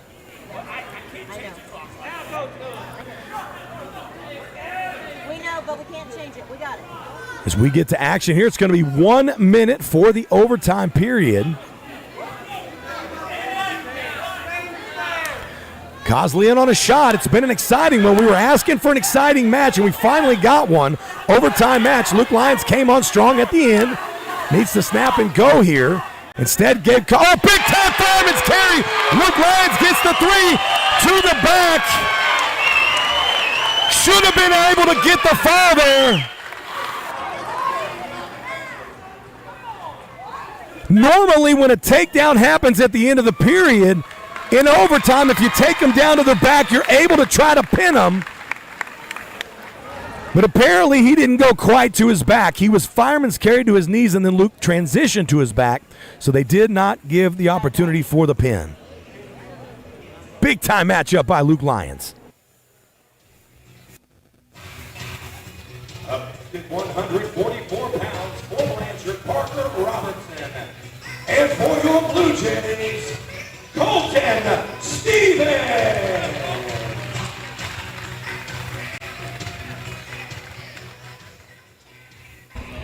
Wish I could talk more about that last match. We've been asking for a fun one. Finally got one. That was a lot of fun as Luke Lyons came in big. Look, Colton Stevens now coming out for the Blue Jays. Cracked into the top 10 in the state this past week, as he is currently ranked number 8 in Oklahoma's Class 5A, and he's going to be taking on Parker Robertson of Blanchard as he's in early on a single leg, and he gets that takedown. That's going to put him up 3-0 as we start off this 144-pound matchup. Colton now has that cross face and the far arm, and he's going to try to work that into either a cradle or a barbed wire. Looks like he's going between the legs there, trying to get to that barbed wire. There he's going for the barbed wire out front. He can run out of bounds because Parker is inbounds. As long as one piece of the body's inbounds, you're able to continue to wrestle. So that's what Colton did. He ran out of bounds to try to roll it back in, but that barbed wire, Parker Robinson was able to stop. Now Stevens in on this ankle lazy ride. And you see Parker's foot still inside. Stevens now trying to get the cradle on the outside. They go out of bounds with 35 seconds left to go in this first period. Colton Stevens of Guthrie on top, ahead, leading Parker Robinson of Blanchard 3-0. And we're back to action here. It's been all Colton Stevens so far, but now Robertson doing a good job posting up, trying to get to his base, but now broken down to his belly as he's trying to dig those arms out. Robinson trying to hold he's basically blocking Stevens with his feet, keeping him parallel, not allowing Stevens to get outside. But now Stevens is working his way outside, but you can see that inside foot of Parker's up in the air. He's using that to block Stevens from being able to scoot around the outside. Now Stevens got the crossface and the far arm, wasn't able to do it. Now Robinson able to base back up, and that's going to conclude the action in the first period. Choice goes to Guthrie. They defer to Blanchard. Blanchard chooses down, so Parker Robinson of Blanchard is going to start the second period on bottom. Colton Stevens of Guthrie on top. Stevens currently leads Parker Robinson 3-0. 2 minutes, second period is underway. Robinson right to his feet, spins and catches that single leg of Stevens. Now Stevens got to keep his legs long, and he goes for that head in the hole cradle. Kind of a bluff, if you will. If he does that, Robertson's got to honor that, so he's got to kind of let go and let it happen. Bar arm roll through tilt here, and Stevens is going to pick up a 2 count. That's going to be near fall. That's 2 more points for Colton Stevens. He has not let the hold go. He just transitioned into a chicken wing. So there, now that he's let it go, he gets the 2 points near fall. He's back to the crossface. And that far arm, if anything, it's keeping Robertson based down when he pulls that arm across. He's not able to score with it yet, but at least he's keeping him based down. He's staying on top and staying in control. Stevens looking tough on top tonight here. He looked good last week, too. Catches the cradle on the far side. Settles it in. Referee starts counting. That's going to be near fall, but Stevens now got himself into pinfall territory. He's got the hips over, but Robertson able to kick out, but not before the 4 count. That's going to be 4 more points for Colton Stevens. And now Robertson on bottom on his belly. Stevens trying to run that barbed wire. Just hasn't quite figured out how to score with it. He's there often, and he's kind of out there playing with it, trying to figure it out, but Robertson's doing a good job of getting his hips up when Stevens goes out front, and that kind of takes all the pressure off. So Robertson's doing a good job on bottom, staying out of trouble with that, but he's just having a hard time getting up to get out as Colton Stevens using that link to just be, he's all the way back on the ankle, and yet he's all the way up front and around front and clear to the other side, grabbing the arm. Just a blanket, a big, long, king-size blanket on top of Parker Robinson that's just sort of smothering. He's doing a great job on top. As he started the first period on top, the second period on top, he will end the second period on top. Got a couple near-fall calls, so 9-0. Choice goes to Guthrie.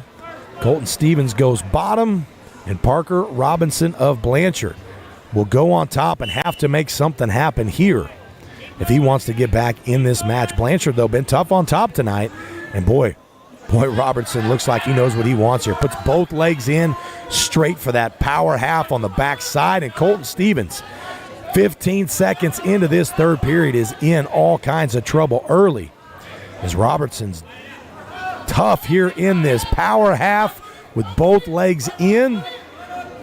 He is going for broke. I think Parker Robinson understands where he's at in this match, and he is doing all he can to force this arm over. Stevens has got to keep his elbow down, his arm tucked away, and he's got to stay on his belly. And now he's got to work these legs out. And he's fighting the hands. He needs to fight the legs here. Anytime somebody has a leg in, you got to fight the legs first and foremost. You can do everything you want up top, but if those legs stay in, the top guy stays in control. So Stevens here is fighting the hands, and you can see Robertson's just staying on top in saddle, controlling this situation. Stevens fighting up top, needs to be getting those legs out. He needs the belly down sprawl, that leg out, crawl out, or Robertson's just going to continue to cling here and cause trouble. He just has, when you're in saddle like that, on top, and you have a leg in, you have so much control over the hips of the bottom guy, and really what gets the bottom guy out is when his hips get out. Well, if you're sitting on the saddle controlling those hips, the bottom guy can't get out because you're controlling him, and that's what that high thigh saddle ride right there does. It controls the hips, so even if you're able to get your arms free, even if you're able to beat the half, you're not able to get away, so you don't get out of harm's way. Colton's got to fight the leg out here. That is key and first and foremost, as Parker Robinson is able to just dominate here from top in the third. He's not going to be able to score, as Colton Stevens is going to pick up a major decision victory over Parker Robinson, earn his team 4 points. Good job, both guys. Another fun match as we move on to 150 pounds.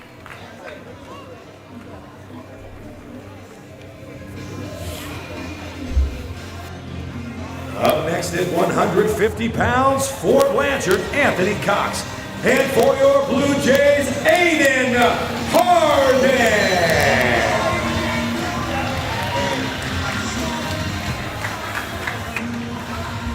Aiden Harden for your Blue Jays, up to 150 pounds. Going to be taking on Anthony Cox of Blanchard. Harden's done a nice job stepping up for the Blue Jays into the 150-pound role as a freshman.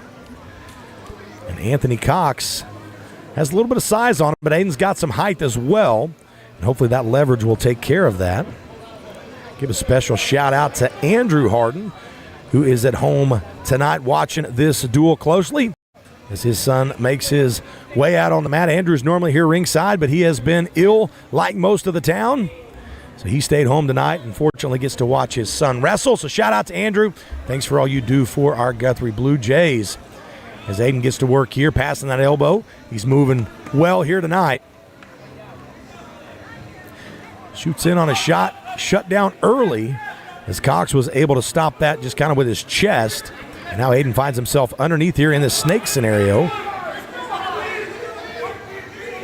Aiden spinning here. He's got that long arm out there, caught that leg. He's making this takedown difficult. The Cox super long, comes around, steps over, and catches the cradle. Harden able to peel the hands there, kick that off. As he's stuck down here on bottom now with about 35 seconds left to go. Doing a good job keeping his arms out, but I was fixing to say Anthony Cox acts like he was waiting for those legs to go in as Aiden built his hips up, opened up a window for that leg to come in, and now back in high thigh. And in saddle, Aiden's going to have to work that leg out. We talked about it in the last match. There he goes. Aiden's starting to try to wiggle that hip. He's got to get his left hip down as he crawls forward. That'll pull his knee in front of the foot and get that leg out. But right now, Cox doing a good job of elevating that leg and putting a ton of pressure on it, making it hard for Harden to get that leg out. Choice goes to Blanchard. They defer. Choice is going to go to Guthrie. And they put Aiden Harden back on bottom. See if he can keep the leg out this time around, but I got a feeling Anthony Cox is going to be happy to put it back in. As good as he was doing there. There it is right there. Just a big window there as Aiden tripoded up. Gave Cox a window. He's got the size, he's got the length, and that thing just spun right back in. He's got that thing so deep. He's so long. He's catching that ankle on the back. You can see Aiden fighting that leg out now. Aiden's doing right, trying to get his leg over. Cox has almost a long leg, making that difficult. But you see Aiden was able to get the hip unlocked or the leg unlocked. So he's making progress, but Cox has a cradle on the far side, locked up. And this is going to be trouble for Aiden Harden. As he's got this locked up, he's going to try to drive it to his left and pull Aiden with him as he goes. Aiden doesn't have a post. His post hand is caught up underneath, and there's the cradle. As Aiden out here fighting on his back, trying to get off of this. He's doing a good job fighting, but Cox, so strong, so long. He's got that knee in the side, trying to settle Aiden down with 55 seconds to go. Aiden Harden able to kick out of that cradle. And that was a good job by him, just fighting hands and just staying busy. As Anthony Cox wasn't able to put him away, but he was able to get 4 points for the near fall as he goes back for that leg. Harden goes to tripod and just opens that window. As he gets a little bit older and gets a little bit more experience, he'll look back and see this. He should put his elbow down by his leg as he starts to build up, and that'll keep that leg from coming in, or he'll be able to catch that leg. But for now, he's got his hands on the mat, and he tripods, and that's just a window for that leg to come in. But anyway, he's back on this cradle again. Harden's trying to flip over. It's not quite big enough to make that happen, so he's fighting hands. He's fighting this cradle hard, able to kick out again. Aiden Harden does a good job fighting off his back a second time, and not before giving up 4 more near fall points. As Anthony Cox now up 11-0 and really been pretty dominant from this top position. They're going to put him back on top again, as Aiden Harden, if anything, is going to get a lot of experience down here underneath a very tough leg rider, as that leg just walks right back in. Harden here fighting the hands. Needs to get that hip down and get that leg out. Can't see it here in the broadcast, but Anthony Cox, so tall, so long, he's got a leg in and he's able to reach over and grab a cradle at the same time. Tough spot for Aiden. It's going to be the second stalling call against Harden. Should be I guess that was the first. I thought that was the second, but it might be the first stall call against Harden. Really just stuck underneath here. It's not that Aiden's not trying to get out. He's just stuck on bottom trying to figure out what to do here, as Anthony Cox has just been a hammer on top. He's got a high thigh, and I'm sorry, he's got a leg laced now in that side saddle. Not going to be as effective from here, but he does use that length nicely. Think about side saddle. It makes it easy to get to your hip. As you saw what happened there. He put side saddle in. Aiden was able to roll through and put him on his hip. So now he's trying to climb back up and get his leg locked where he can get some more pressure. But see, he's out here on the side of that side saddle. Now he's got that figure four. Such long length here with Anthony Cox. Aiden bases up, but there's the cradle. Look for him to try to suicide cradle that. That means he's going to roll to his right and go underneath. Looks like that's what he wants, but Harden breaks free and gets behind. Good job there by Aiden Harden, just staying in position and fighting. Like I said earlier, he's going to get some experience down here, and even if he's not going to win this match, staying in a match against a tough opponent like this, staying out of trouble, fighting off his back, and just finding wins where he can. He did a good job there, staying relevant in this match and getting a reversal here at the end. That's going to end the match 11-2. Anthony Cox, tough rider on top. That was the story of this match, but Aiden Harden at the end able to finish on top. Good job, both guys, as we move on to 157 pounds.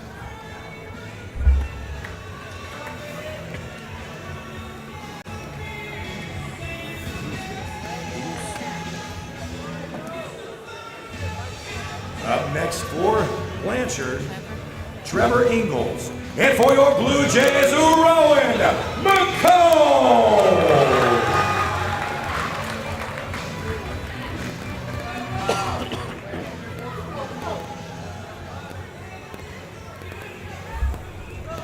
Wrestling for your Bluejays, Rowan McComb at 157 pounds.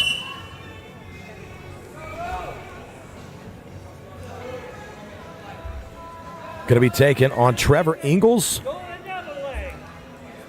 of Blanchard. And on a right single there on the right side, Ingalls elevates, trips, comes up behind with the three-point takedown. Trevor Ingalls out to an early lead. Now cross-face, far arm, runs the barbed wire. Catches McComb now in a half and a barbed wire, looking for the inside cradle. Rowan, with wrist control, was able to wrestle himself out back to his base and did not give up any near fall during that exchange. Nice job by Rowan McComb in what normally would have been a terrible position. Was able to roll through there and get out. And now Trevor Ingalls gets to work on top with that inside bar arm. He rolled him over earlier with that crossface, caught the far arm, but now Rowan a little bit more ready and prepared for, catches that arm. He's going to try to put it over his head, wrestle his way out, but not able to. And now Ingalls keeping heavy pressure. Rowan reaching down, trying to peel hands, needs to just get to his base and get out of there, as Ingalls puts a ton of pressure on top. As these Blanchard Tigers have been tough from the top position all night, starting at junior high all the way up through high school. These guys are good on top. A lot of pressure here as he goes for that inside cradle. We've seen that quite a bit tonight as well from both sides. With 25 seconds left to go in this first period, Rowan McComb is going to come back from out of bounds on bottom, and Trevor Ingalls of Blanchard on top. Rowan, quick start to his feet. Ingalls lifts and returns. Rowan trying to maintain that tripod, trying to get out of here, get himself a point would be a big deal. Ingalls is going to try to stay on and not let anything crazy happen. Looks like we're going to end this period now under 5 seconds. Looks like we're going to end this period here with Ingalls on top of McComb. As we get to the second period, choice goes to Guthrie. Coach Jaden Davenport defers to Blanchard. Blanchard's going to choose neutral, and we'll back to work here. Good to see Coach Jaden Davenport back on the bench. We missed him at Cushing Tuesday night as he was out with the flu bug as well. Scramble here. This is what Rowan McComb does. Ingalls was in a great position to score. Rowan able to scramble out. But Ingalls does a good job staying with those legs. McComb tried to make something happen. Was not able to. Now finds himself in a tough position. Both legs are split, and he's given up near fall from that takedown. As Ingles going to get a 4 count, and McComb's going to have to fight to get back to his belly.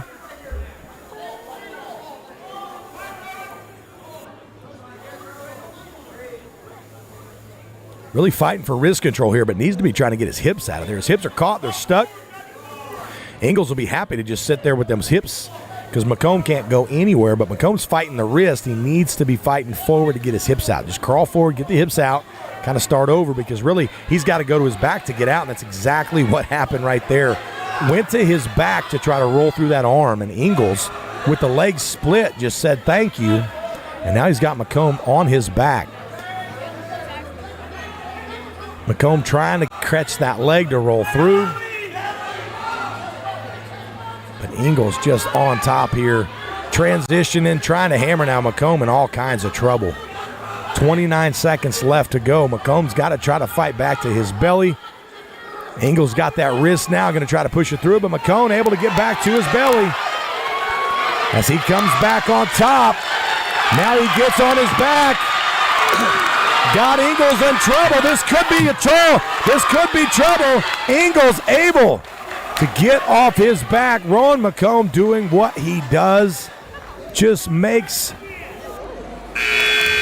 something out of nothing. He turns trouble into miracles, it seems like. Able to get from his back to a reversal and get back on top. But so far, Ingles able to manage his way back up. Is leading this still 10-6. But McComb making things interesting with that big reversal to a near pin.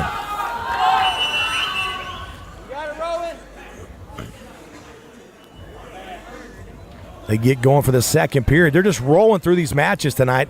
Clock people are not able to keep up. It's not the clock's fault. Just a lot of things have to transition. Everyone's getting in a hurry, I think, to get home after this homecoming, but we still got wrestling to do. Gotta wait on these clocks to catch up now. Rowan's got to protect his legs. Trying to go big. Swing and a miss as he gives up 3 more, and he's nearly back to his back now. Gives that one up, and that's 3 more points for Trevor Ingles.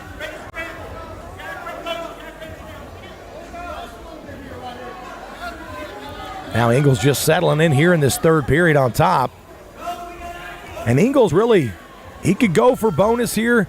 He could, he could make some things happen if he wanted to. But really, as dangerous as Rowan has proven to be, he would be wise to just stay on top and ride. As McComb is now going to have to get desperate and make something crazy happen. Ingles just needs to stay away from that. Rowan, on the other hand, needs to get to his feet so he can get an option to try to get away and get something happening here, because from his belly, he's not going to have a ton of success. As Ingles, Ingles can just sit here and ride. He can give up a stall call. He could give up a stall point. He's got plenty of points to burn. He would be wise to just ride, and McComb is going to have to scramble and make something happen, and here he goes. But in the process, Trevor Ingles just stays home and allows Rowan to get in a bad spot here. Rowan trying to make something happen, gets caught on his back and pinned. In a tight duel like this, that matters a ton as Blanchard picks up 6 more points.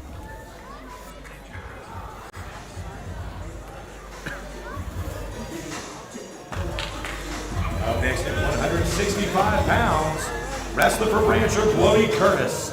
And for the Bluejays, Clayton Carey.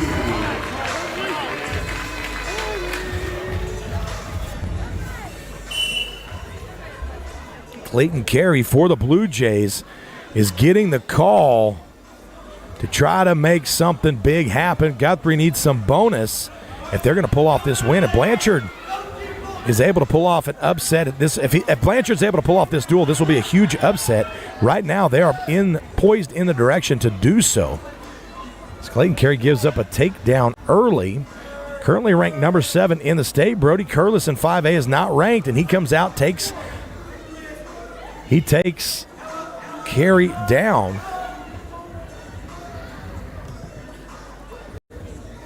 Carey working himself back up. Curlis gets out of bounds.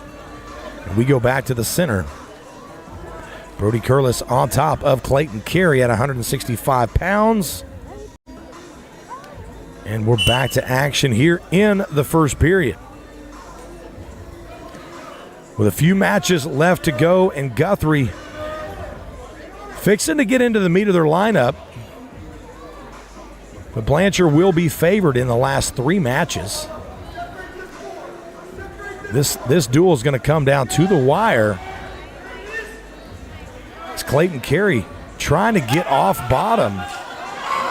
Curlis with that bar arm tilt. That's a tough call there, and that's a right call.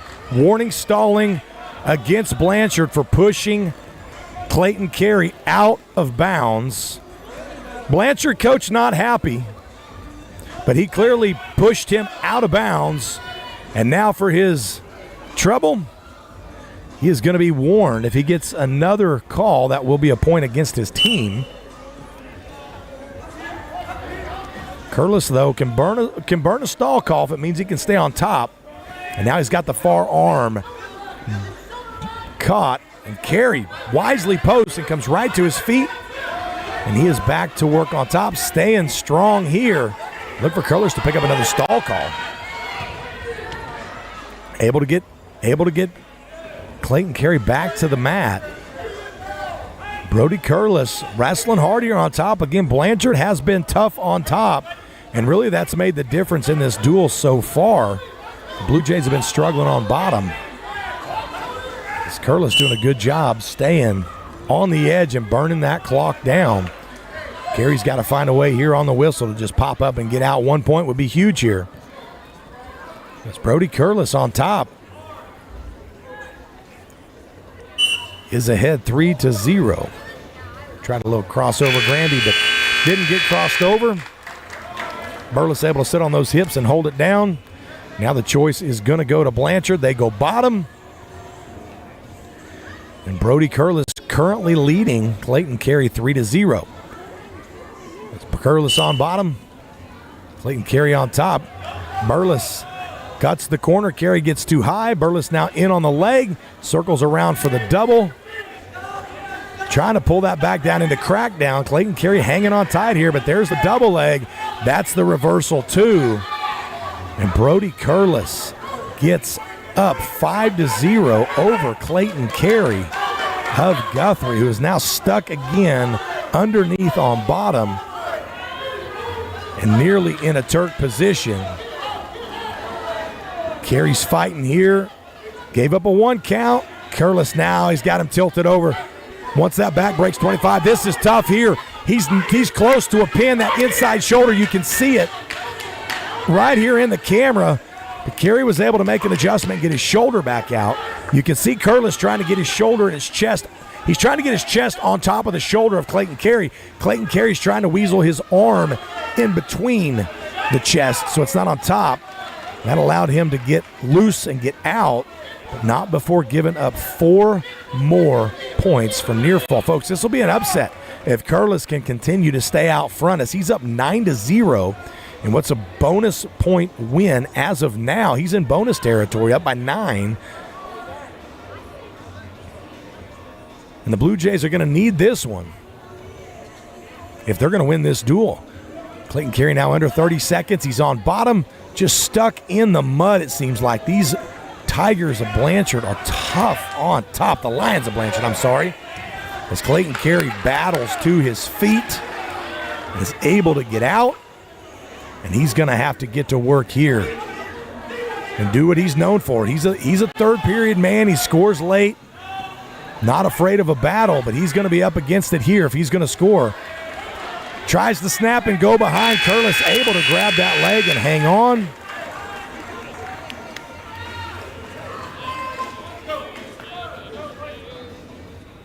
Now choice is going to go to Guthrie. Clayton Carey's going to go neutral. He's going to have to make something happen here. Something big. As Clayton Carey finds himself down 9-0. There was the pass by. little bit. I think he was surprised that Burles went all the way down, but it looks like Burles is wearing down. Burles is wearing down, and Carey's going to have to take advantage of that because he's got a lot of points to make up for. Down by 8. He's got that underhook. Burles getting heavy on those feet. He's grabbing the arms and trying to tie him up. Carey with a fake, with a head snap. He's got good motion, but he's got to start forcing things and making something happen. Block sprawl, go behind. Picks up 3. He's going to let him go. He's going to have to get 2 or 3 more takedowns. Carey's going to have to get 2 or 3 more takedowns to win this match. Curlis is worn out, trying to hang on. Carey's really going to have to force this to get that 3. He's got to keep moving. He can't let the clock burn. Curlis more than happy to burn this clock. Catches the leg, pulls him under, swims for the head. This is going to spell trouble for Carey. Not only 3, but he could pick up more near fall here. As Brody Curlis, kind of on a last effort, reaches up for that leg of Clayton Carey. Proves to be strong as he pulls that all the way under and guts it out and pulls Clayton Carey under for takedown to kind of shut down what momentum he had. He's up 12-4 now.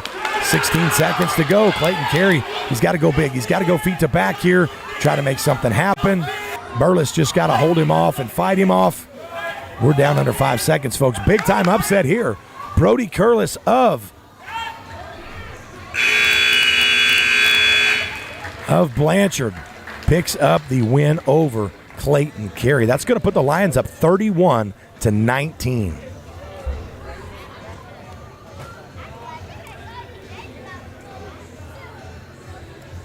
Up next at 175 pounds for Blanchard, Tyson Steiner. And for your Bluejays, Bryson Hall.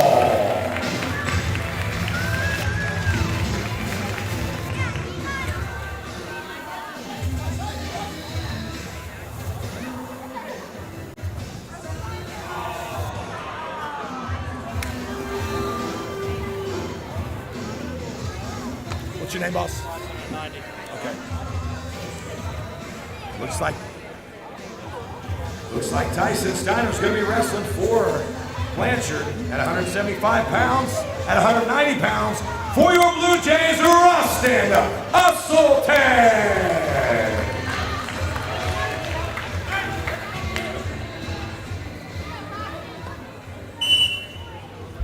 Go get it. Homecoming night. Everyone's here to watch Bryson Hall wrestle. Blanchard forfeits, and they're going to bump up Tyson Steiner. They're going to bump him up to 190 pounds to try their hand against Rustin Usselton. Steiner, ranked number 8 in the state at 175 pounds. Going to be taking on Usselton, ranked number 4 at 190 pounds. And Usselton shows off that strength and that size as he gets a big-time takedown. Goes to work on top. Look for Ash Foster to bump up to 215 as they were vacant during the war, or during the they didn't bring anybody out during the introduction, but it looks like they're going to wrestle somebody as they're bumping everybody up in the lineup. So the Blue Jays aren't going to pick up an easy 6. They're going to have to win in order to win this duel. It's going to be a close one. The Blanchard playing the game here as Rustin Usselton gets on top, runs this chicken wing. As he's getting to work against Tyson Steiner at 190 pounds. Usselton now working here hard on that chicken wing, trying to make it happen. Not able to force that over, but now he finds himself in on a deep double leg again.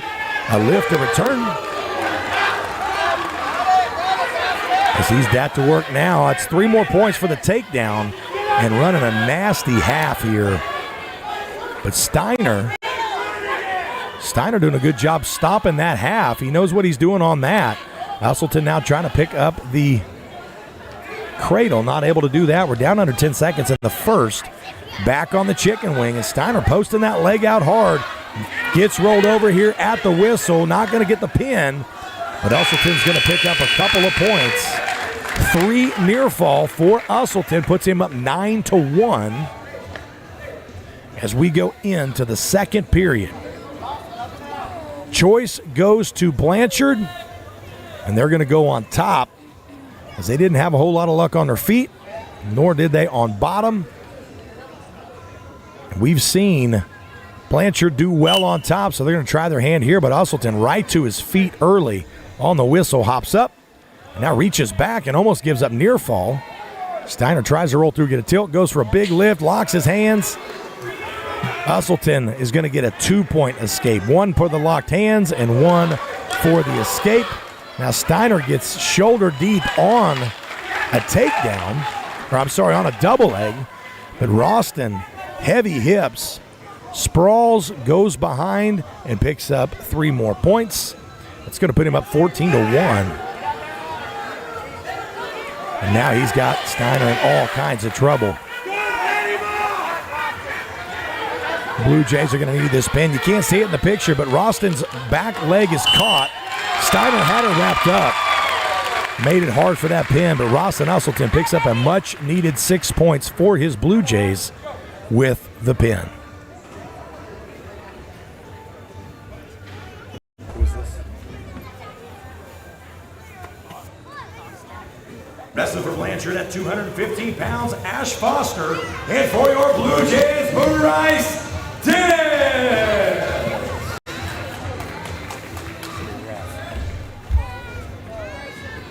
Bryce Dennis making his varsity debut for the Blue Jays. Typically, Wyatt Silvas would be wrestling here, but he got a little bit banged up at the duel on Tuesday night. And so Bryce Dennis is going to step in here and see what he can do against Ash Foster of Blanchard.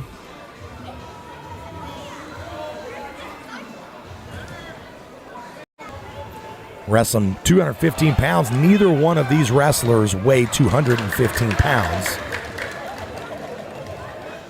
The coaches are bumping guys up to try to fill weights. Bryce Dennis weighs in at 190 pounds. Foster weighed in at 193. So evenly matched here, both 190-pound wrestlers. Coaches bump him up to 215. And Foster out with an early takedown.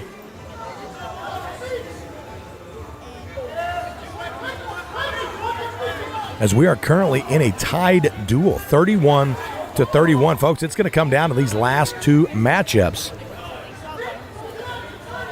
with big implications for this duel.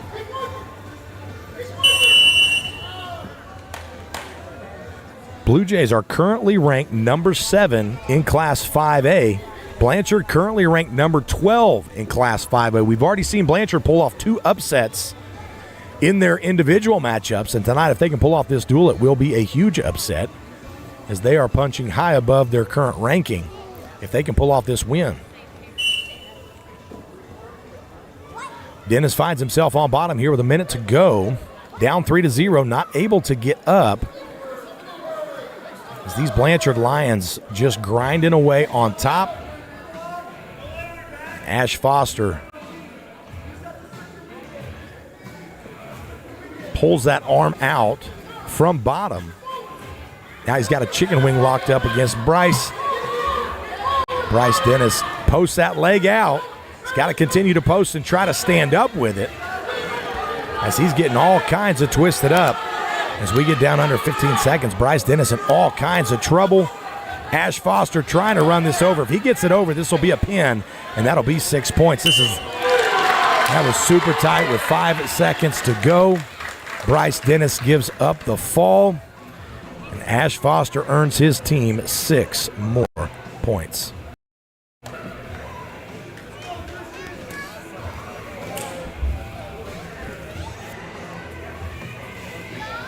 Up next at heavyweight wrestling for Blanchard, Christian Young. And for your Blue Jays, Sir William Morgan.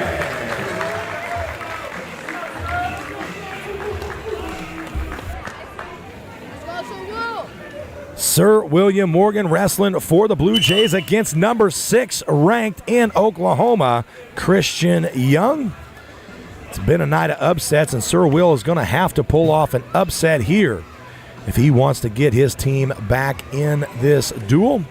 Only way the Blue Jays can keep from getting beat is to tie, and that means Sir Will's going to have to get a pin, and he's going to have to knock off a ranked opponent. He's capable, but this will be the biggest win of his career if he can do it. As Christian Young gets in there with some heavy ties, and Sir Will staying active on his feet right now, a big heavyweight. As this crowd starts to get behind him with 1 minute and 16 seconds left to go.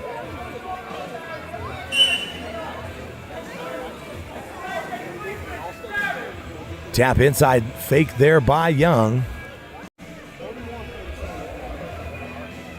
Ooh, Sir Will, some quick hands. We've seen a lot of improvement out of Sir Will these last couple of days. Big single leg there. That's what he's been doing, these standing snatch singles.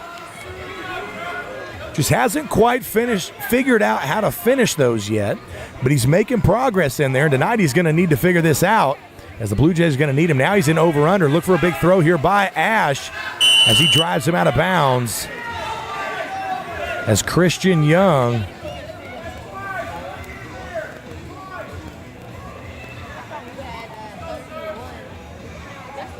as the Blanchard coaching staff wanted a stall call there as they pushed Morgan all the way across the mat and out of bounds.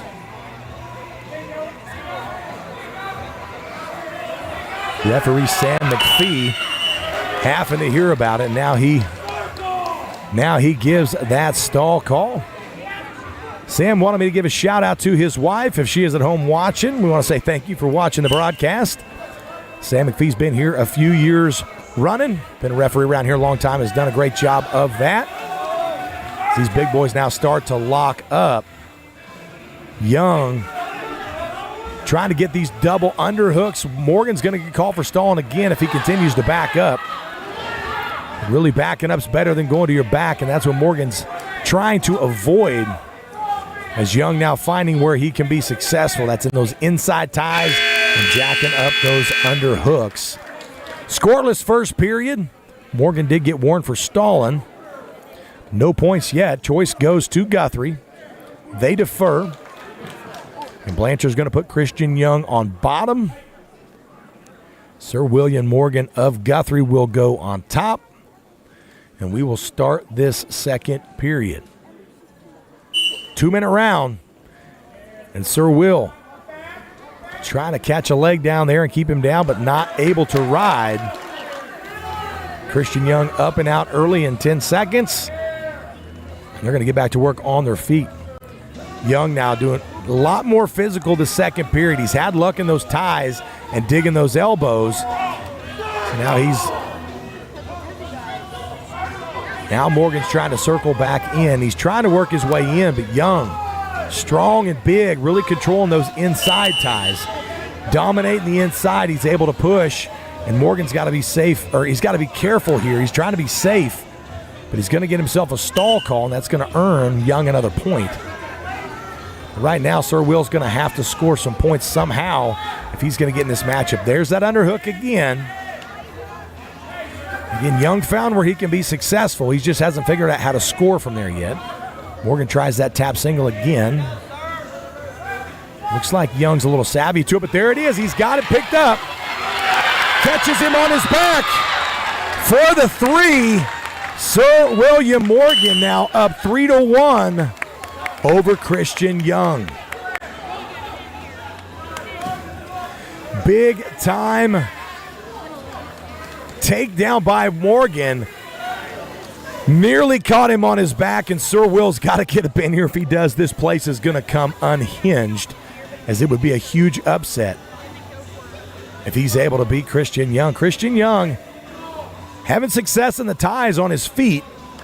Just not quite able to turn that into points yet, as he's quickly to his feet. And Morgan able to wrestle here. Nearly gets him out of bounds, but not quite. Young was able to circle back in and stomp that foot down and get out. And now Young starting to get more active with his feet. He's digging heavy ties and pushing again. If he pushes him out of bounds here, I would expect a stall call. Morgan trying to circle in, but just backing straight out. That's going to be a stall call. Yeah, that's a good call by referee Sam McPhee. Sir Will's got to keep battling here. That's going to tie the match. Young's had 2 takedowns. I'm sorry, 2 escapes and then that stall call. That's earned him 3 points. Sir Will with that big takedown early. There's another single leg. Sir Will trying to turn him back inside as they go out of bounds. Sir Will's had that leg a few times, like say, trying to figure out how to finish that. There's 13 seconds to go in this second period, and it's starting to be a lot of fun here. Crowd on both sides getting into it. Sir Will didn't set that one up. As we're going to go tied into the third. Choice is going to go to Guthrie. And the Bluejays are going to put Sir Will back on his feet where he has had success. Both of these heavyweights wearing down. And it's going to be fireworks when something happens, as it's been exciting so far. Now remember, Sir Will has been hit for stalling once. If he does it again, he'll lose another point. If he continues to do it, it'll turn into 2 points. Will's going to have to try to set up that single leg again. They tried that time, but now Young a little bit savvy to it. Sir Will with a big snap. Tries to circle out here, not able to. Young just stalking Sir Will down. Morgan now trying to find some space so he can walk into that. There's a fake.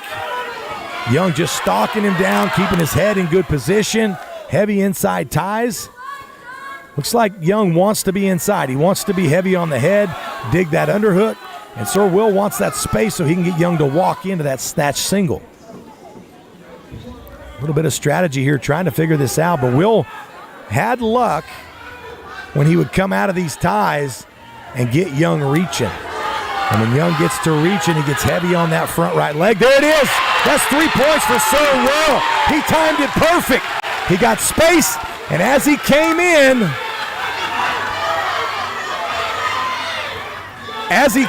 he reached heavy. Sir Will fights that off. Young was able to get an escape. If Sir Will could pull off one more takedown, he could win this match and look for Christian Young now to keep pushing and keep coming. He's got 30 seconds to score. He could push Sir Will and earn a point. Sir Will's going to have to wrestle here. He's going to have to circle in. He's got to quit backing up. He's going to get dinged for stalling again. Blanchard coaches are screaming for it. Sir Will heavy with the hips, pulls, goes behind. Was not behind the arm. Therefore, he did not get the takedown. Good call by Sam McPhee. He had a good view of it. Sir Will was behind, sort of. He was beside him, but his arms weren't behind the shoulders. There's 12 seconds left to go. On the whistle. Young shoots. Tries to score. Sir Will's trying to fight him up with 5 seconds to go. Snaps him down, goes behind, picks up 3 more. Sir William Morgan pulls out the upset against number 6 ranked Christian Young to win the final match of the night. That's going to be 3 points for the Bluejays. Final score: the Blanchard Lions win in an upset victory over the Bluejays, 37-30. 37-34. Blanchard pulls off a couple of upset victories to win this duel tonight. Hats off to them. Guthrie was game, but Blanchard came out. The story of that duel was top wrestling. They wrestled tough from that top position. I don't know who these people are. Wrestling next for your Bluejays in an exhibition match, Isla Mae Smith.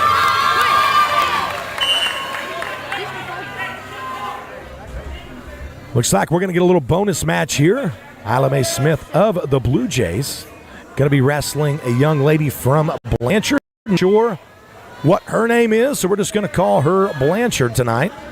We'll try to put that graphic up for you. Not sure what weight we're wrestling at here either. But we will put that up. Isla May with a big headlock. Throws a big-time headlock here. Isla was all dolled up earlier today in a dress for homecoming. And she comes out in front of her home crowd to pick up the fall. In this exhibition match, big win there by Isla Mae Smith. Hats off to her. Hats off to Blanchard in pulling this upset victory over the Blue Jays tonight. Kind of an odd night, kind of a slow night. In-house, a lot of things weren't working on the mat as well. Matches were quick, a lot of bonus, not a lot of excitement until we rolled into these last few matches that all came down to the wire. And really the story of this duel was the upsets that Blanchard pulled off, as well as the end here as we capped off the night with Sir William Morgan pulling off a huge upset over number 6 Christian Young with 3 snatch single legs. It was at the Carl Albert tournament when we saw Sir Will snatch that leg up for the first time. And then at the district duels, we saw him get that a few more times and finally scored with it. We saw it in the duel on Tuesday night as well. And then tonight, starting to hone the timing into that, was able to pull off huge upset with 3 takedowns to win his final match. It was a fun one tonight, folks. But the Blue Jays fall short in their homecoming night in the final match of this season, as the Blanchard Lions are victorious 37-34. Going to do what we can to pick off a couple of interviews. If I can catch Coach Jaden Davenport, I will. Not sure what his evening is going to hold, but we were hoping to get some interviews with some of the wrestlers as well. So if you guys want to stay tuned here online for just a few minutes, I'm going to go see if I can grab a couple of those guys, and then we will try to get an interview for you. I'm wanting to talk to Caden Herendine and Bryson Hall, talk about their seasons and talk about their good job tonight. Referee Sam McPhee did a good job tonight.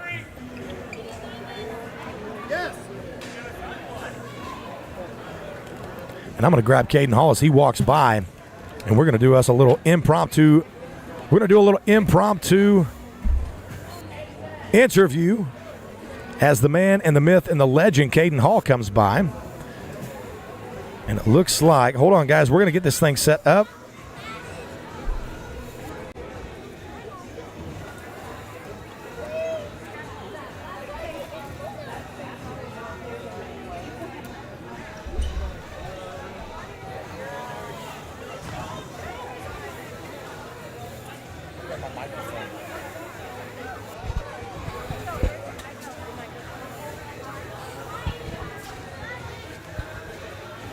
All right, guys, I am here live with Caden Hall. Caden, 100 wins in your wrestling career at the high school level. Tell us about that and how good does it feel to finally get that milestone under your belt? I mean, it feels good. I mean, like I've been wrestling really hard. I mean, my coaches, everybody just made me who I am today, to be honest. Like my coaches always help me strive for success, get me better each year, and especially my partners too, they help me. So I'm happy for all that. Good deal. So 100 wins is a big deal. Now you're surrounded by another guy in the room, Bryson Hall, who also picked up his 100th win. What is it like to be in the room with another guy that's chasing excellence? Both of you guys have really, you're obviously the same grade. You grew up wrestling from Team Guthrie, and then now all the way up to high school, you guys have been on the same team. Both of you guys have been good your whole life. Both of you guys have been chasing success.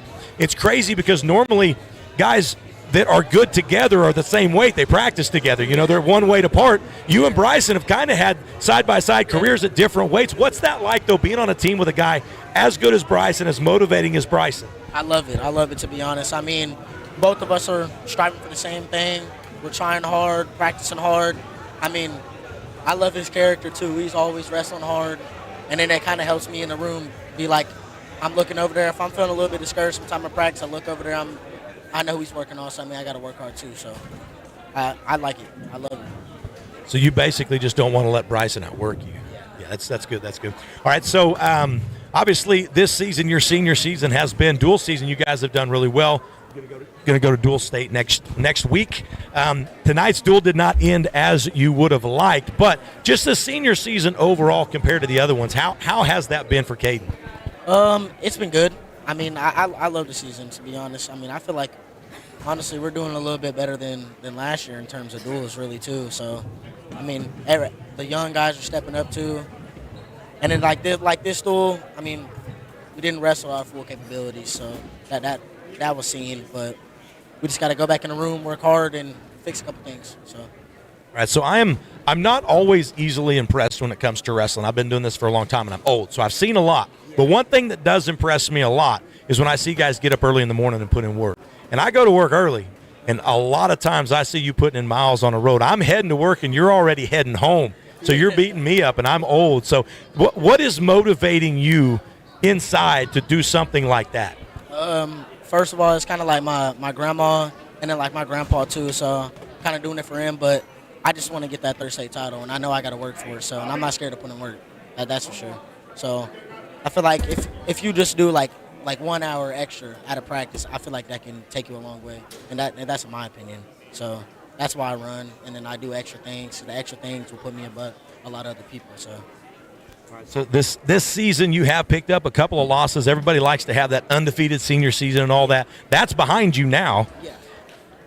I've always noticed with you, you always work hard and you're always motivated, but when you get beat, you turn into a different person. It motivates you like nothing else does. Is that how this is? Are you disappointed that you're not getting that, or are you almost more dangerous now that you, A, know there's somebody out there that's capable of beating you, but B, they think they're going to do it again? Oh, yeah, no, definitely. I like competitiveness. That's just in me, to be honest. But, like, I know I even got to work harder, and it just kind of pushes me. I've never really been, like, an undefeated person. I learn off my losses most of the time. So, yeah, definitely it pushes me to be a better wrestler at the same time. Because, I mean, there's no point of just crying about it. I got to go down, get better, and just beat that person that beat me. All right, I got one last question for you. It's probably going to get you into a little bit of trouble, but I got to ask. Caden Herendeen at the same weight as Jeremy Davenport in high school senior year, state finals. Who gets the victory? I think I get the victory. Me personally, Jeremy, you're watching this, I know you're going to watch it. I'm going to beat you. All right, Caden, congratulations on 100 wins and a great season. Look forward to seeing you at state. Thank you.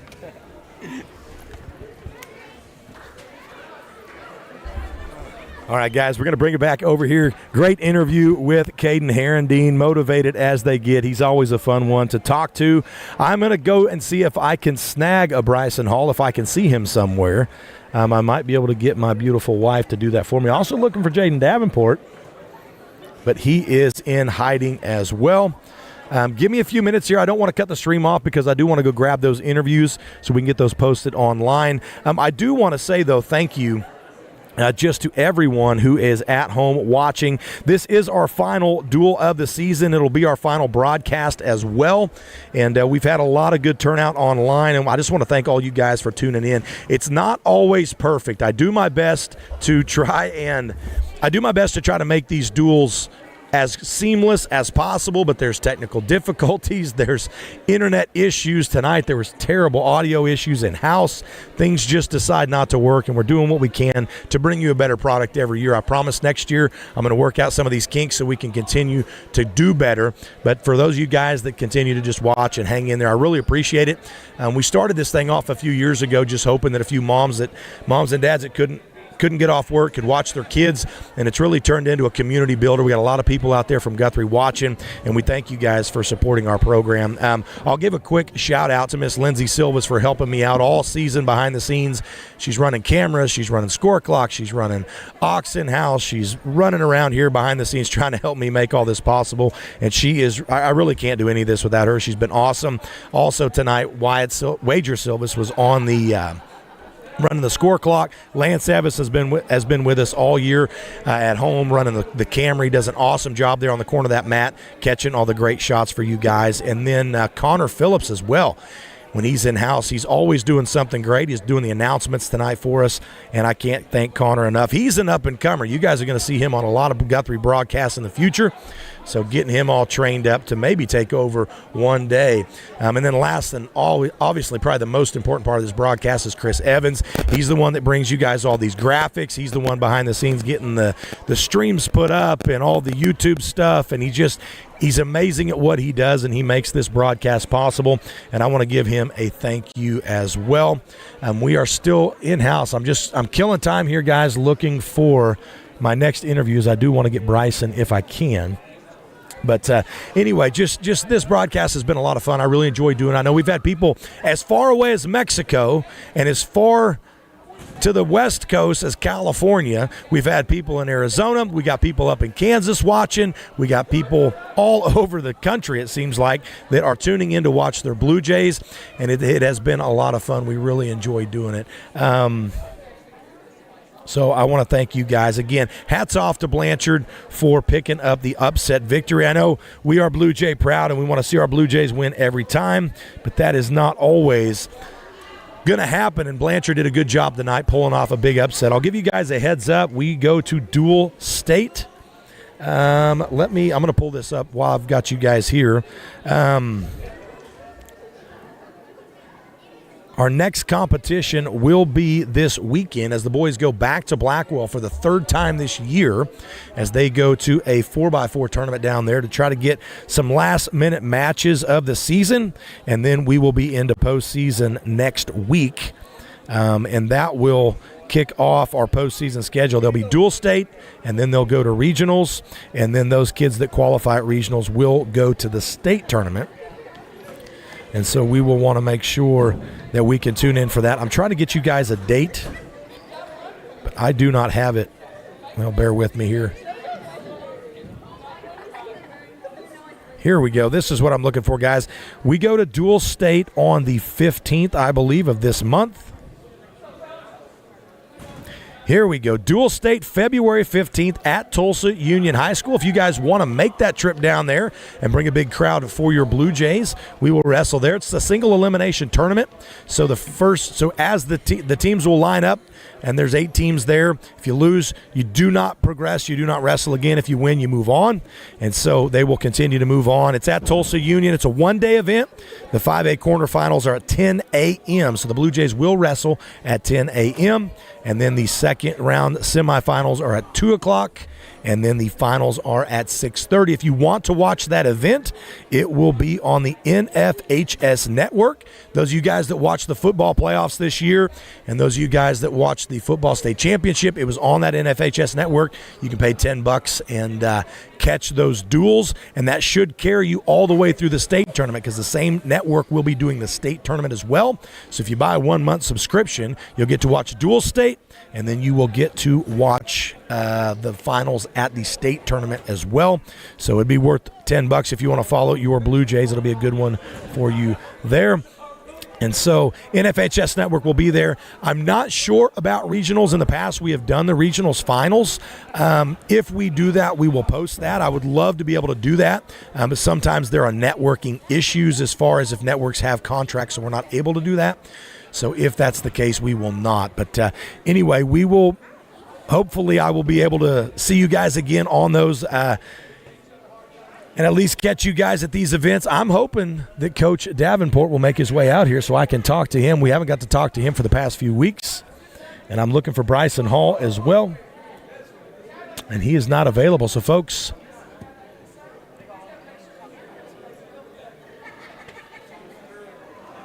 I'm going to have to, I'm looking around and I can't find him. So, folks, I'm just going to have to sign off here tonight. And we will, I guess,